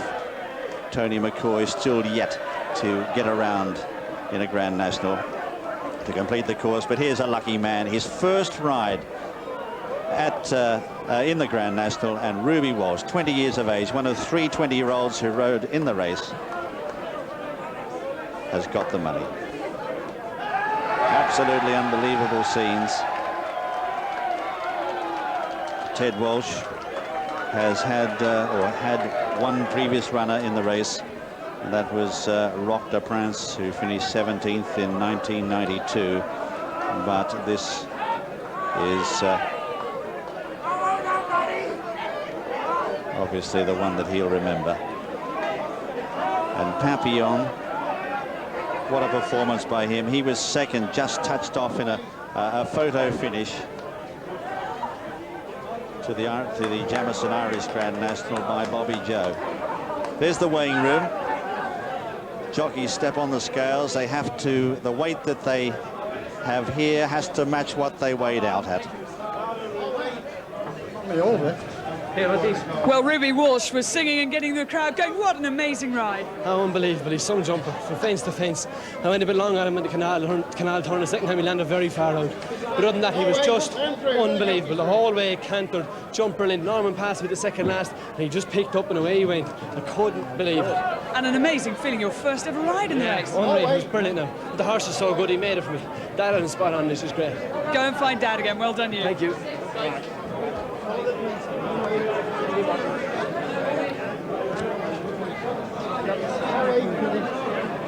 Paul, God, you nearly came down a couple of times.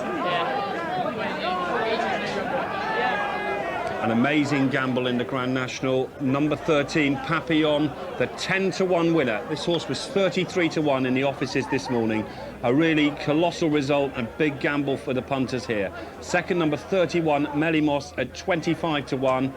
Third, number 12, Nicky D at 25-to-1. And fourth, number 38, Brave Highlander at 50-to-1. Star Traveller started the 9-to-1 favourite. That one was pulled up. All 40 ran, but this is one of the big gambles of the whole history of the Grand National. 33-to-1 to 10-to-1 on the day. Papillon gets the money.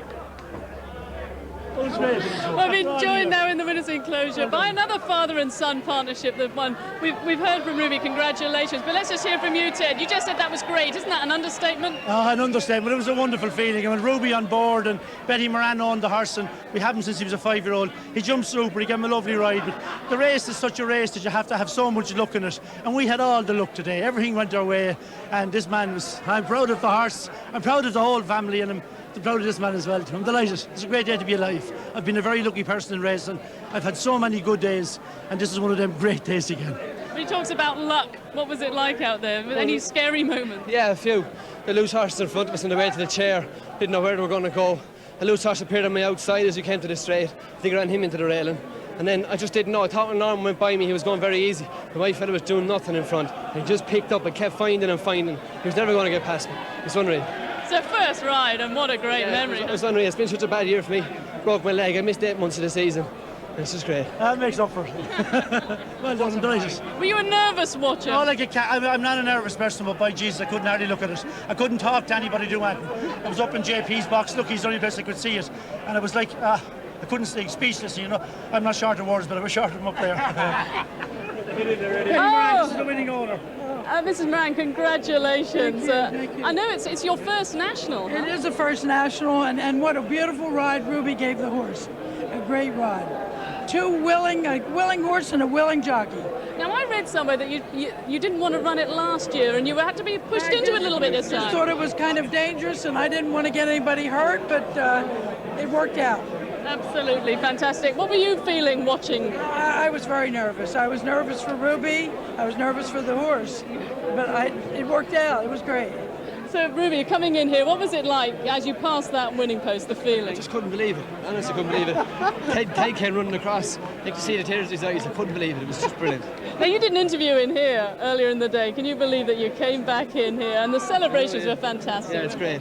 And I've only ridden here a couple of times. I haven't had a winner in England in a long time. It was just this, I couldn't put words on it. It's just brilliant. So you've enjoyed your trip to England? I have thoroughly enjoyed it. Thoroughly. And how long have you owned the horse? Oh, for about 6 years, I guess. Since he was a very young horse. Since he was a very young horse, 6, 7 years. What sort of horse is he? What's his character like? He's very leery. He does nothing, pricks his old ears. He's the best jumper of all time. I mean, he was given the first couple of fences a foot, 2 foot. He's absolutely unreal. I mean, from day one, Bernard Sheridan, who was a jockey in Ireland, told me to win a Gold Cup on him. If I didn't, I'd win a national on him. And he was dead right. Well, we're going to watch the race again in a minute. When did you feel that you had finally won it, when you'd done enough? When I jumped the last. I thought nothing could get back by me, and having said that, 2 down, I thought I'd beat Bobby Joan in Irish National, and I didn't know. When I got by it, I couldn't believe it. I thought the line was never going to come. Oh, well, Ruby, go and enjoy the celebrations. Congratulations. Well, we're now going to look back, as I said, through the race again, but this time it's a little bit different because we'll also have Richard Dunwoody. He's in the jockey's room, and he'll be bringing us some of the other stories of the race. So it's over to Richard and Scoop. Yes, I just saw a shot of Norman Williamson having a cigarette in his face. You know, to be second is great, but it's nothing like winning, Skip. Yeah, but it is a great thrill to be involved and get round in here. It was a terrific race, isn't it? I just hope all jockeys and horses are all right. They looked it. Just Star Traveller pulled up lame, but he'll be back again. So just they looked all fine, didn't they? Yeah. Well, let's go right to the start and take you through it and see it from several different angles. Simon Morant is the man who pressed the button for the 2000 Martell Grand National, and you can see everybody keen. They've been told to go slow, but that won't make any difference, and a lot of people bunching over towards the inside. That's right. Micko's Dream, as we saw, jump out there quick with last year's winner, Bobby Joe. The horse we want to watch is the horse in blue in the middle, Trinette Ro, the Norwegian raider. He takes too much of a pull, takes on the fence too much and thinks it's too soft, and his race is over at the first. There's the other faller at the first is Royal Pradika. He also goes. That's Peter Deal's colours. He's 6-year-old having his first run, and you can see Trinette Ro, look, in the blue there, really pulling very hard for his head. He's in the very centre of the field, and this skew is a typical first fence fall. Yeah, all credit to Robert Bellamy. He's trying to ease the horse back. You see there, he's trying to ease him back, but he has to let him run at the fence there, and he just meets it on too long a stride, and he's going too fast, and his momentum takes him over. And Micko's Dream falls on the inside. He was going right down the inside there. Take another look from the landing side. You'll see Trinette Ro come over first. Micko's Dream on the far side. Typical. It looked like Art Prince went there. Yes, Art Prince also gets out of the race very early as well. So there. With Jason, you didn't get very far. No, gone to the first. I've said go on. He's changed his mind. He's just got a bit high, and the drop caught him out of the back of it. Very, very disappointing. But there's always next year. Yeah, well, he's all right anyway. He's Irish national now, so I'll back in one piece. Thanks, Jason. Yes, it's an awful feeling. There you can see back at the first fence again. In the yellow colours there, it's Toured Up Express and Robert Thornton just taking a hold here. They're all taking good pull. Trevor Hemming's colours in front skew. Yes, and also just behind there with the Last Fling. That's Papillon there towards the middle, just the other side of the Last Fling, who's coming to jump it now. The chestnut horse, he's up, just jumps across Sparky Gale it was, in fact. That's Papillon this side, the two Irish runners. You can see Ruby Walsh turning to have a chat to Garrett Cotter on the inside of him. And they're going very close to the rail skew. They are indeed, but it's usually the safest place down there. You don't get anybody to right in now. Front of you. That's Papillon was very clever at that ditch, wasn't he? Went in and popped short, and he's obviously getting the hang of these fences very early. Yep, Addington Boy is close up on the end. Look at that ditch. It's from where we're looking, you can see Call It a Day just going through. That was Bobby Joe landing a little bit steep. Sunny Bay on the inside. And already loose horses who'd fallen still deciding to go and jump round behind the field. Last of all there, bringing up the rear, was Celtic Giants. Yeah, well, let's go with the leaders now. Here we have Toured Up Express, Robert Thornton having his fourth ride in the race. On the outside is 19 there. Mick Fitzgerald on his Esprit de Cotte having a good ride, landing very, very steep indeed, Skew. Yes, no, we've lost more horses there. Choice D, Earth Mover fell, those two went there. Dark Stranger actually went at the third. We didn't see him at the time. So let's keep up with them now. Up front, you can see Star Traveller, ears pricked, not a big horse. Richard Johnson on board, just pulling back, just settling back. The horse is plenty free enough, and he got in slightly close there. Yes, as you say, when you pull them back like that, they just get onto their forehand a little bit, brush the top, but there is a Red Marauder just nodding again at that fence. He's not really getting on with the fences, and you can see why he fell at the beach. Look at this, Trevor Hemmings two. There is Esprit de Cotte, nearest to us the red cap, Last Fling in behind us. We go to Beaches. The one we lose here is in fact Red Marauder. Richard Guest, he's not in the picture at the moment. Merry People is on the inside. Look at the left of the picture of the leaders. Esprit de Cotte, Little Star Traveller nearest to us. Toured Up Express back in fourth. Papillon, he's really loving it, isn't he? Sees the fence as well. Here's Red Marauder coming over towards the back in a second. In the middle of the fence. Go down in the red there, and as I said, he landed very steep at the fence before. Well, you can't do that at Beaches. Let's have a look. This fence on an angle there, but a very big jump from the inside there from last year's fall of Merry People and Garrett Cotter having a superb ride. Oh, Sunny Bay popping round the inside. Stormy Passage now popping. Kendall Cavalier and a few loose horses. Richard, it's disappointing to go so early, but you were just popping away, minding your own business. Yeah, he wasn't really doing it in the right style, to be honest with you. He was just coming up a little bit long and leaving his hind legs at big spreads. He was jumping the wrong way for here, really. He just left his hind legs on two or three of them, which was pitching him down, and he was landing a bit too steep. I'd made a mistake, and I thought, well, he might have got the hang of it now. I think if I may have got away with that, that might just taught him a lesson, but he paid a penalty, which, you know, he was coming too long. The horse is okay? fine and I'm fine, so we live to fight another day. I don't think we come back though on that evidence. Cheers, Richard. Well, that of course was Beecher's Brook going on to the smallest fence. The ones we lost at the first though, Trinette Ro, Micko's Dream, Royal Predica, Art Prince and Senor Elba Trudy. Here we come into the smallest fence on the course. Yes, as the Foynaven fence, as you know, it causes a few problems in the past because it just looks tricky after the Beechers, but they all sail over it safely. The others we've lost already are Sparky Gale, Dark Stranger, one of the favourites has gone, Choice has fallen, Earth Mover's fallen, and we saw Red Marauder go at Beechers. Now they pull out and then cut across the angle here, and a huge jump from Little Star Traveller up front. Runs a little bit wide. There is Esprit de Cotte and Mick Fitzgerald take the inner route here. There again you can see on the inside old Sunny Bay popping round. Very, very shortly, Kendall Cavalier there. We are going to lose young Kenny, but that's in a couple of fences time, and he's on the wide outside. Have a look from another angle. Yes, they're all making sure that they cut the angle really well.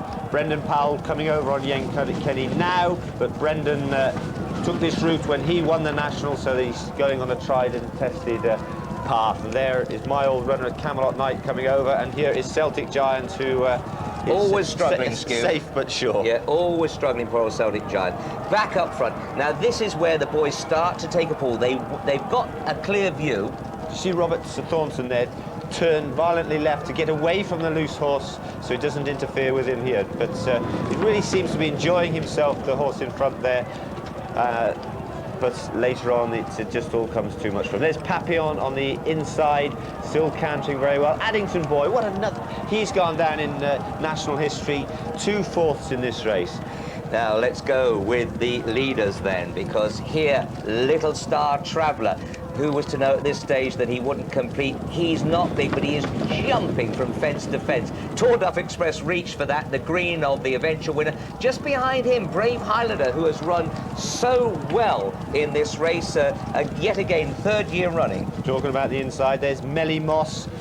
Norman Williamson's gone a real short trip down the inside there. Brendan, that was disappointing. You'd had a very, very good ride till then. Yeah, the horse jumped well.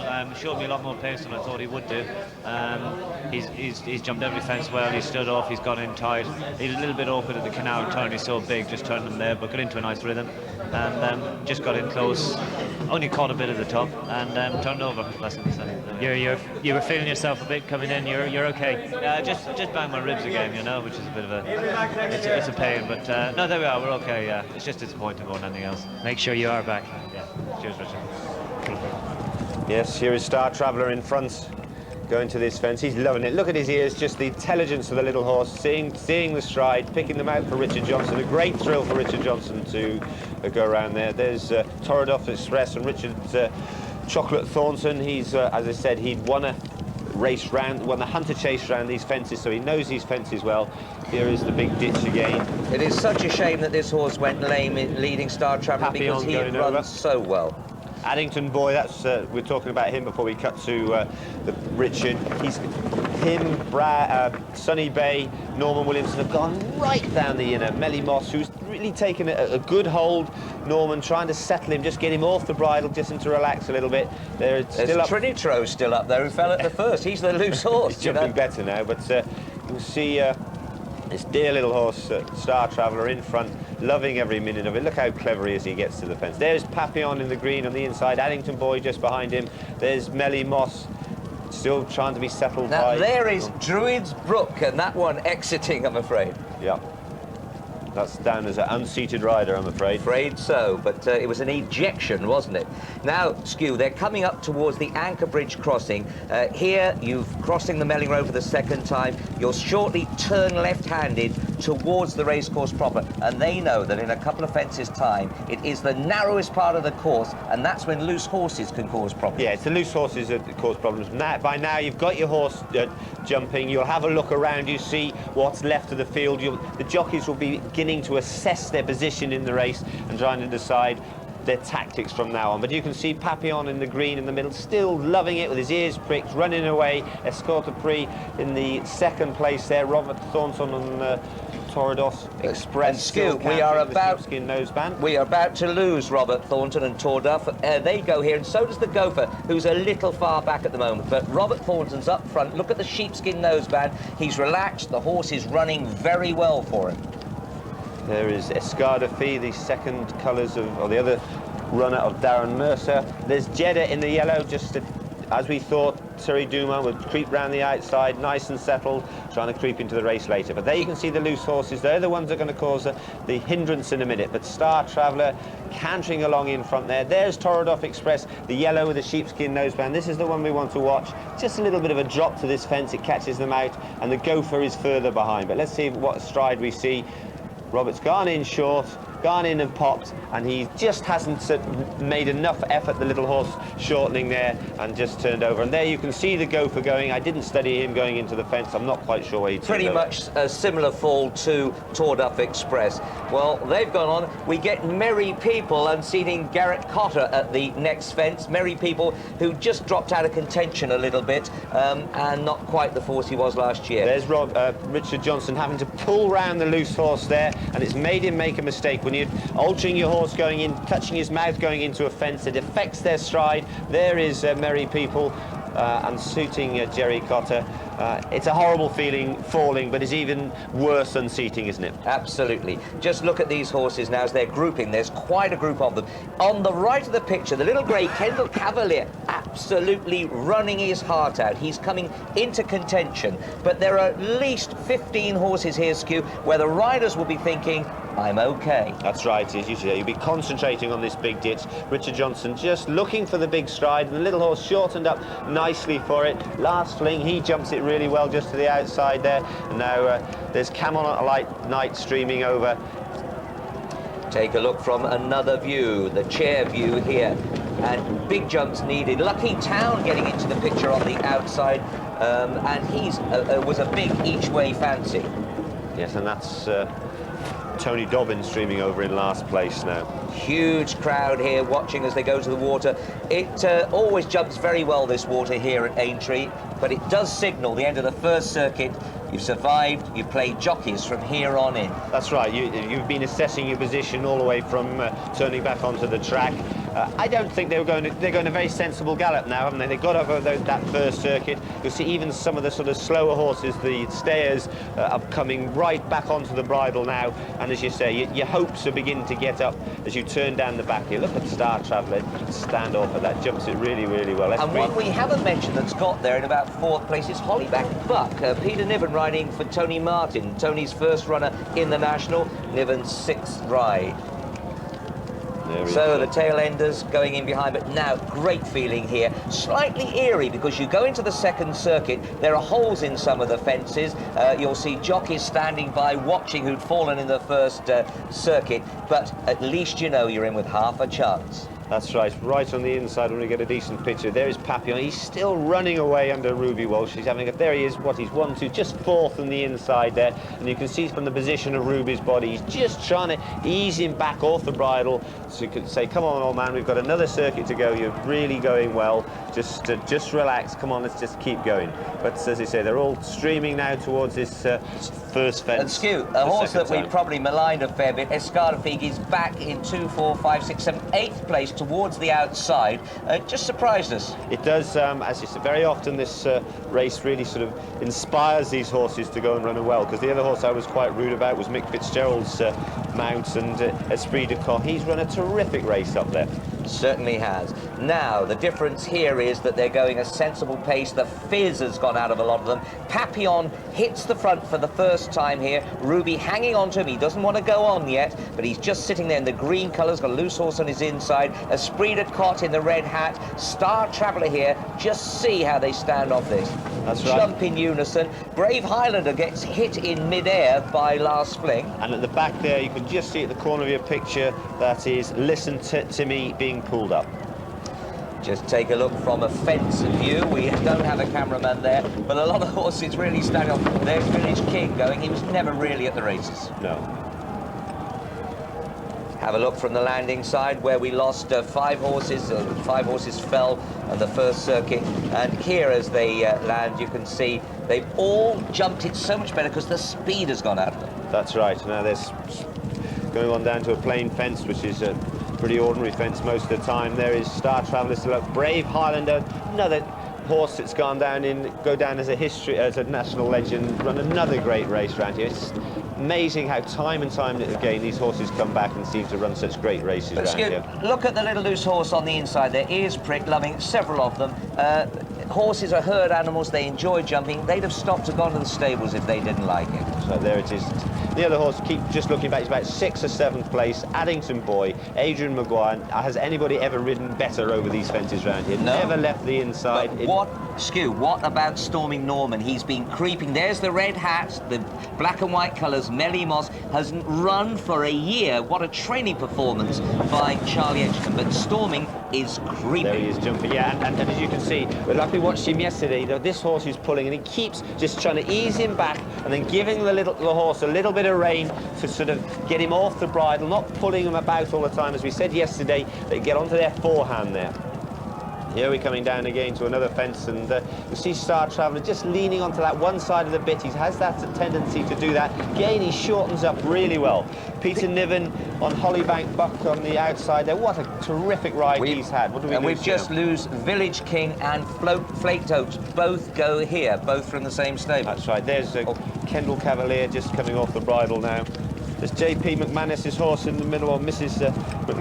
Norrie McManus's horse there. Lucky Town. Lucky Town running a terrific race on the outside. But all these people must be feeling really excited. But at the same time, although Beecher's isn't the formidable obstacle it once was, it's still got a huge reputation. And you know when you see that hedge in a minute, you're coming to one of the most last famous year's winner, Bobby Joe in the yellow sleeves. Watch him at Beecher's. He doesn't fall, but he does jump on top of one of the falling horses here. Now, here's the hedge that signifies we're going into Beecher's Brook. We've got Star Traveller, we've got Papillon in 3rd. You just have a look now, we can't quite see, but the red hat is in 6th place. Esprit de Cotte falls here, and also Stormy Passage in the blue colours. Yeah, and it's lovely to see Ruby Walsh from Papillon there riding. There's Esprit de Cotte gone. And you can see from there that Bobby Joe nearly got knocked down. Look for his colours in the middle of the fence here, just behind Esprit de Cotte. Esprit de Cotte falls now. Bobby Joe is right behind him. And look at that. Carberry goes backwards, goes forward, stays on board. Yeah, you can't recover from a hindrance like that in a race, can you? Papillon nearest to us. Esprit de Cotte and the red cat just got in too close there. And Village King, Stormy Passage just behind him. The 2 greys, they love going around here. They can pop away forever. Fitzy, you've gone at Beecher's again, fiddling the facts last year. Yeah, you know, last year I've let her pop it, and she basically just didn't get her landing gear out. Whereas this fella today, you know, I've met it on a nice stride, same stride as I met it on first time round, and basically, you know, he's put down, and you don't do that. It's all over. Andrew, your horse looks as if he was put off by Fitzy's falling in front of you. Yeah, I'm going to blame Fitzy for that. He gave me a cracking ride round to the end, got a little bit deep. Fitzy's horse has gone in front of him. My horse has just basically covered himself up, but unfortunately he did what West Tip did with you on at Beecher's 2nd time round, so but unfortunate, but we'll hopefully live to fight another day. And you look to be travelling really well. Yeah, he was enjoying himself. I was just taking a nice pull on him, which he likes to be like that, travelling within himself. He was just enjoying himself, and one of those things. Thanks, Andrew. How fortunate to be young enough. Look at the grin on Richard Johnson's face there, on the leader, Star Traveller.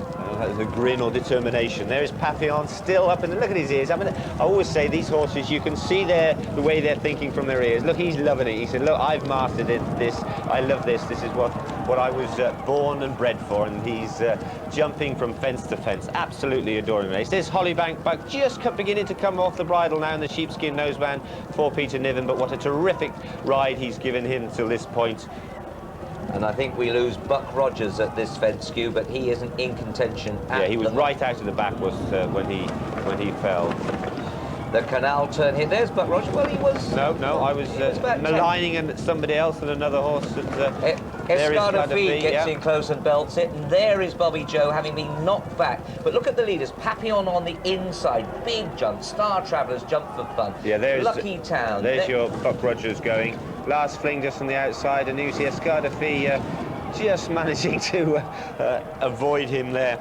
But poor Bobby Joe, he'd been knocked out of the race at Beecher's Brook. Stragglers starting to come through, like Celtic Giant and Kingdom of Shades.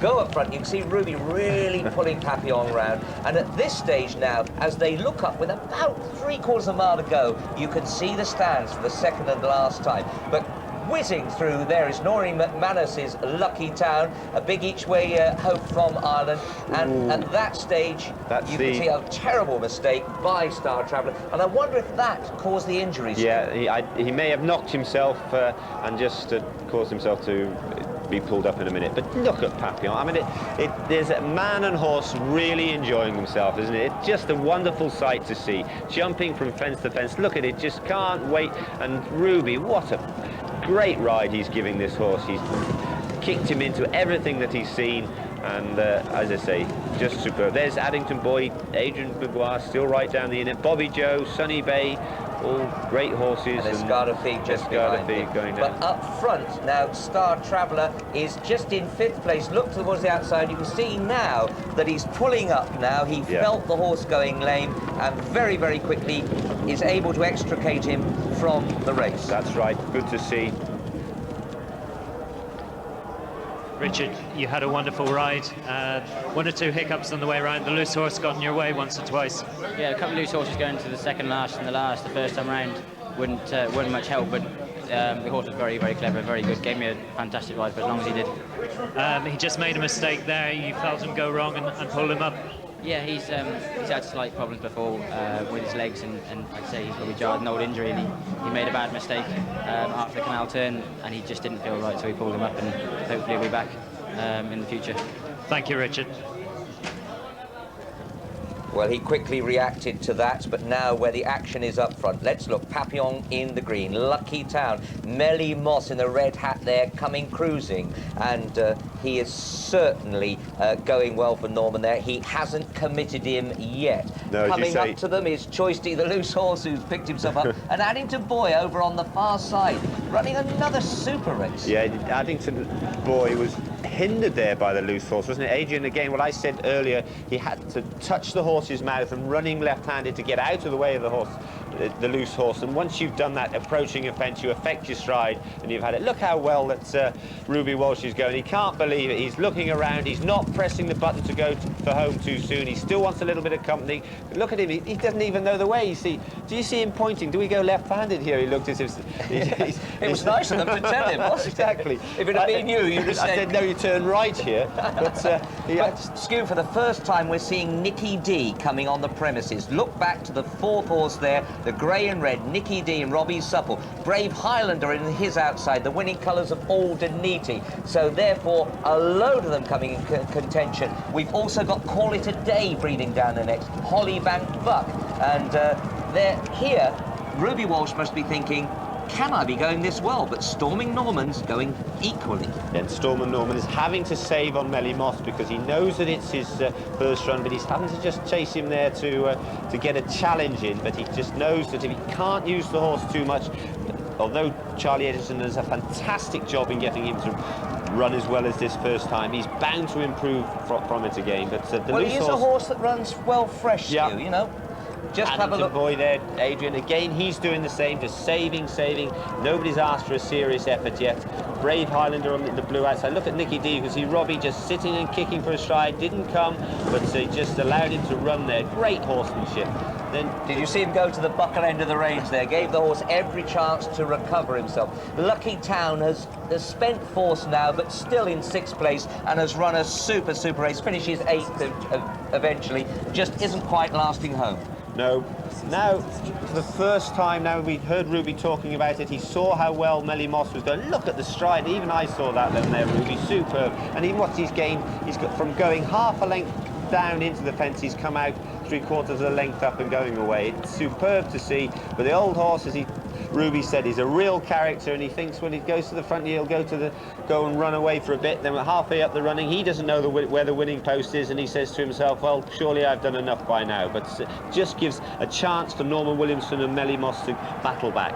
Well, they're coming across now to the elbow, the famed elbow. Papillon, who had been the gamble of the race here, going on. But it isn't all over, and this has changed results. All of a sudden, Melly Moss comes back into it. That's right, yeah. And as I say, when Papillon sees him out of the corner of his eye, you'll see him accelerate again and answer Ruby's urgings. But I suppose this is the point of the race for the first time that Papillon didn't look like winning, but now as he sees the horse, he really stretches his head down and battles all the way to the right. Well, they both do. Someone has to be second, but that was a great run from the second as it was from the winner. They finished a little way clear of the rest. Norman Williamson, he's got a smile now, he's had a cigarette, he's seen that what a great ride he's given us. Let's have a look at it again. Go to the last fence now. Papillon on the inside. Ruby gave him a slap down the ribs just to make him pick up there, and as you say, he got that vital bit of advantage. You can see him doing his knitting, changing his reins, shortening the reins. He's so confident, Ruby, he threw his reins away there, look at that. But now he's picked him up again very, very quickly. Just come a little bit wider off this bend because the horse, he doesn't know where he's going. You can see the horse is just having a look about him, just hanging a little bit right, but you can see he's still got plenty of energy in the left because he's pricking his ears just to see what's happening. Ruby quite correctly pulling his stick through to his right hand to straighten him up, but by just drifting off that rail there, it's given Melly Moss the encouragement to really battle for his place. Yeah, let's concentrate a little bit on Norman. What a terrific ride he's given this horse here. I mean, it must be, as you say, just two feelings. Delighted to run so close, but the disappointing of finishing second. Here he gets. And if you were part of the gamble, you won't mind seeing it for the third time, because this is just an amazing feeling, one that neither you nor I know. But do you see the horse prick his ears there, Skew? He still had a little bit in the tank. That's right. And Ruby knew that it was there. That's right. You know, it must. But a feeling for Ruby as well is that, as you say, you've seen so many horses overtaken on this running, and it must be desperate feeling. And isn't that stylish, Skew? He's working from his pelvis. He's urging the horse on. He's not hitting him every strike there. He did then, but he's urging with his whip to get Papillon to just lengthen, to repel that challenge from Melly Moss. And now Ruby knows that he's got it in the bag. And the customary Frankie Dettori, Richard Guest wave of the stick.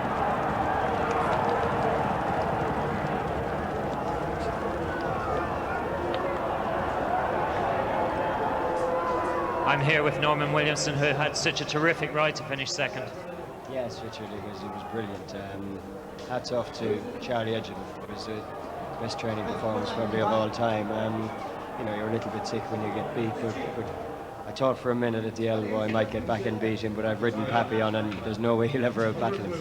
He is such a battler. He, you know, really, when you got to the elbow, I thought you might catch him, but it wasn't to be. It wasn't to be, but I thought Papillon had a huge chance before the race, and I'm delighted for Ted Walsh and Ruby. It was great for him, but you know, I'm delighted with my horse to be great if I won, but I can't complain. Well done, Norman. There's always next year. I'm here with Robbie, who finished third on Nicky D, and Nicky D gave you a great ride, missed the second last. Well, he just got a bit low at the second last and nodded on landing, but I don't think it made any difference to the result. Besides that, did you have any other problems? Gave the first two too much height and nodded at the back of both of them, but after that he knew that this is serious around here, and he really gave me a brilliant ride after that. Thanks, Robbie. Thanks. And also Adrian, who had a very good ride on Addington Boy. Thought you were going to finish fourth, and then you just missed the last. Yeah, he's missed the last. Missed the third last, and then after that, coming across onto the track proper, where the ground had been watered, rode very soft on him. So he was just coming to the end of his tank. It's smashing just to have a great ride round over these fences. Yeah, and I think what Ferdy Murphy has done with this horse, to bring him back from retirement and train him for this race, he's done a super job with him. Well done, Adrian. Thanks a lot. Right, well, if you've had a bet in the Martell National, 17 horses finished. Of all the fallers, all the horses are okay. So let's just take a check very shortly on the 17 that finished. The result, of course, number 13, lucky for a lot of you in that gamble. 10 to 1, Papillon the winner. Melly Moss, number 31, was second at 25 to 1. Third was Nicky D from Peter Beaumont's yard, 25 to 1. And Brave Highlander, 6th last year and 4th this year at 50, 50 to 1. Now, after that, Addington Boy finished in 5th place. Call It a Day, after that, was in 6th, running another good race. Last Fling was in 7th. Lucky Town, who was up there for so long, finished in 8th place. Jeddah from France gave Thierry Duman a super ride to finish 9th. Holly Bankbuck, who just didn't quite last home for Peter Niven, was 10. Bobby Joe, last year's winner, really knocked out of contention at Beecher's Brook. Kendall Cavalier, the grey, finishing 12th. The other grey, Sunny Bay, second twice in this race, was 13th. 14, Old Come Up Night, having his last race at the age of 14. Feels Like Gold was 15, 16, Kingdom of Shades, and last but not least, he always trailed them, was poor old Celtic Giant, but he got round. Now this is where your horses exit. The first fence, we lost Senior El Batruti, Micko's Dream, the big hope of the prison officers, Royal Pradika, Trinette Ro from the Scandinavia, and Art Prince, all went early on. Fence 2 was Sparky Gale. He looked well beforehand but didn't get very far. Dark Stranger, McCoy, yet again not getting round. Fence 4, Earth Mover and Choisty were the 2 that exited. Going down to Beecher's Brook, Red Marauder was a faller there. Fence 10, then, Young Kenny fell on the outside, in contention, but just watching brief there. Druid's Brook unseated his rider at fence 12. The next 2, I'm afraid, Tordust Express and the Gopher, almost identical falls at that one. Merry People unseated Garrett Cotter. He won't enjoy watching that one tonight. It was a proper UR. Fence 16, the Water Jump. Listen, Timmy, who's had breathing problems in the past, obviously they've come back to haunt him, and he was pulled up. Tony Dobbin doing the right thing there. Fence 20, Village King and Flaked Oats, both fell. They were thereabouts, but not up with the leaders. And then at Beecher's second time, Stormy Passage and Esprit de Cotte fell. Esprit de Cotte first to go, and it was there that Bobby Joe galloped right over the top of them. The Canal Turn, Buck Rogers went, and then on to fence 26, Star Traveller, pulled up, lame, but is okay. Escada Figue, he got to the very last fence, the 30th fence, and he exited there. He and Jimmy McCarthy, having his first ride, ended at the last fence. But it is good news that all 40 horses have returned home safely. There are a couple of injuries to 2 of the jockeys, Tony McCoy and Dee Gallagher, but we are told they are only minor injuries. But tremendous win for Papillon. It's another wonderful story, another triumph for Ireland, and they certainly enjoyed themselves in the winner's enclosure. I'm sure they'll enjoy the presentation just as much. Let's see that now. Back with Richard. Ladies and gentlemen, today we celebrate another famous victory in the world's greatest steeplechase, the Martell Grand National. I'd like to take this opportunity to thank Patrick Martell for his company's 9th year of sponsorship of this great sporting event, which in this millennium year has a total prize fund of £500,000. I now invite Patrick to present these magnificent trophies to the winning connections of Papillon. First of all, to the owner, Mrs. Betty Moran.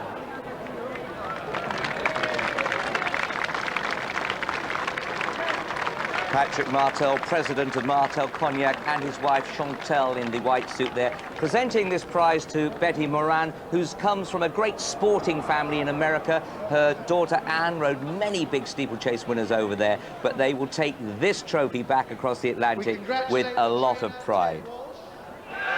Now, a big cheer for Ted Walsh. He is the most popular man in training, and wasn't it marvellous that he was almost speechless, because you'd almost need a gag to stop him. And of course, the winning jockey, Ruby After Walsh. him, his son Ruby Walsh, a father and son victory after last year, of course, when the Carberry's father and son took this prize. It's beginning to be a family affair.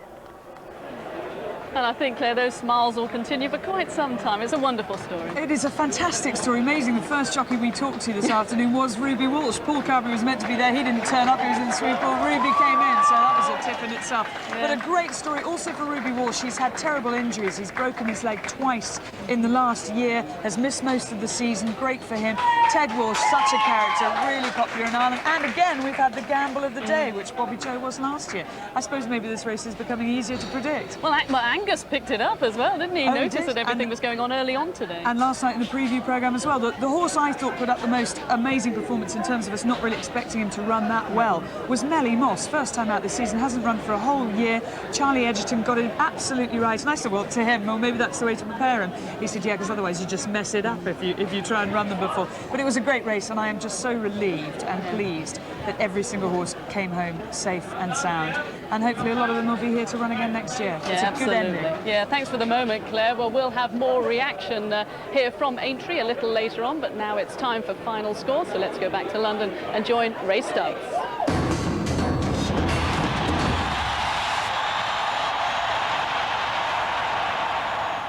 Right. Both pretty poor, but still better than yours. Anyway, let's. Oh, sorry, you're back in vision. I was just doing my Mr. Grimsdale. Anyway, let's talk about Mr. Grimsdale, seeing as that's the one all the impressions, well, so-called impressions have been about. Now, this one, unseated on his only run under rules, that was at Stratford, unseated Tom Scudamore. But he is the winner of a point-to-point. Must be a massive bonus to have someone like Tom in the saddle.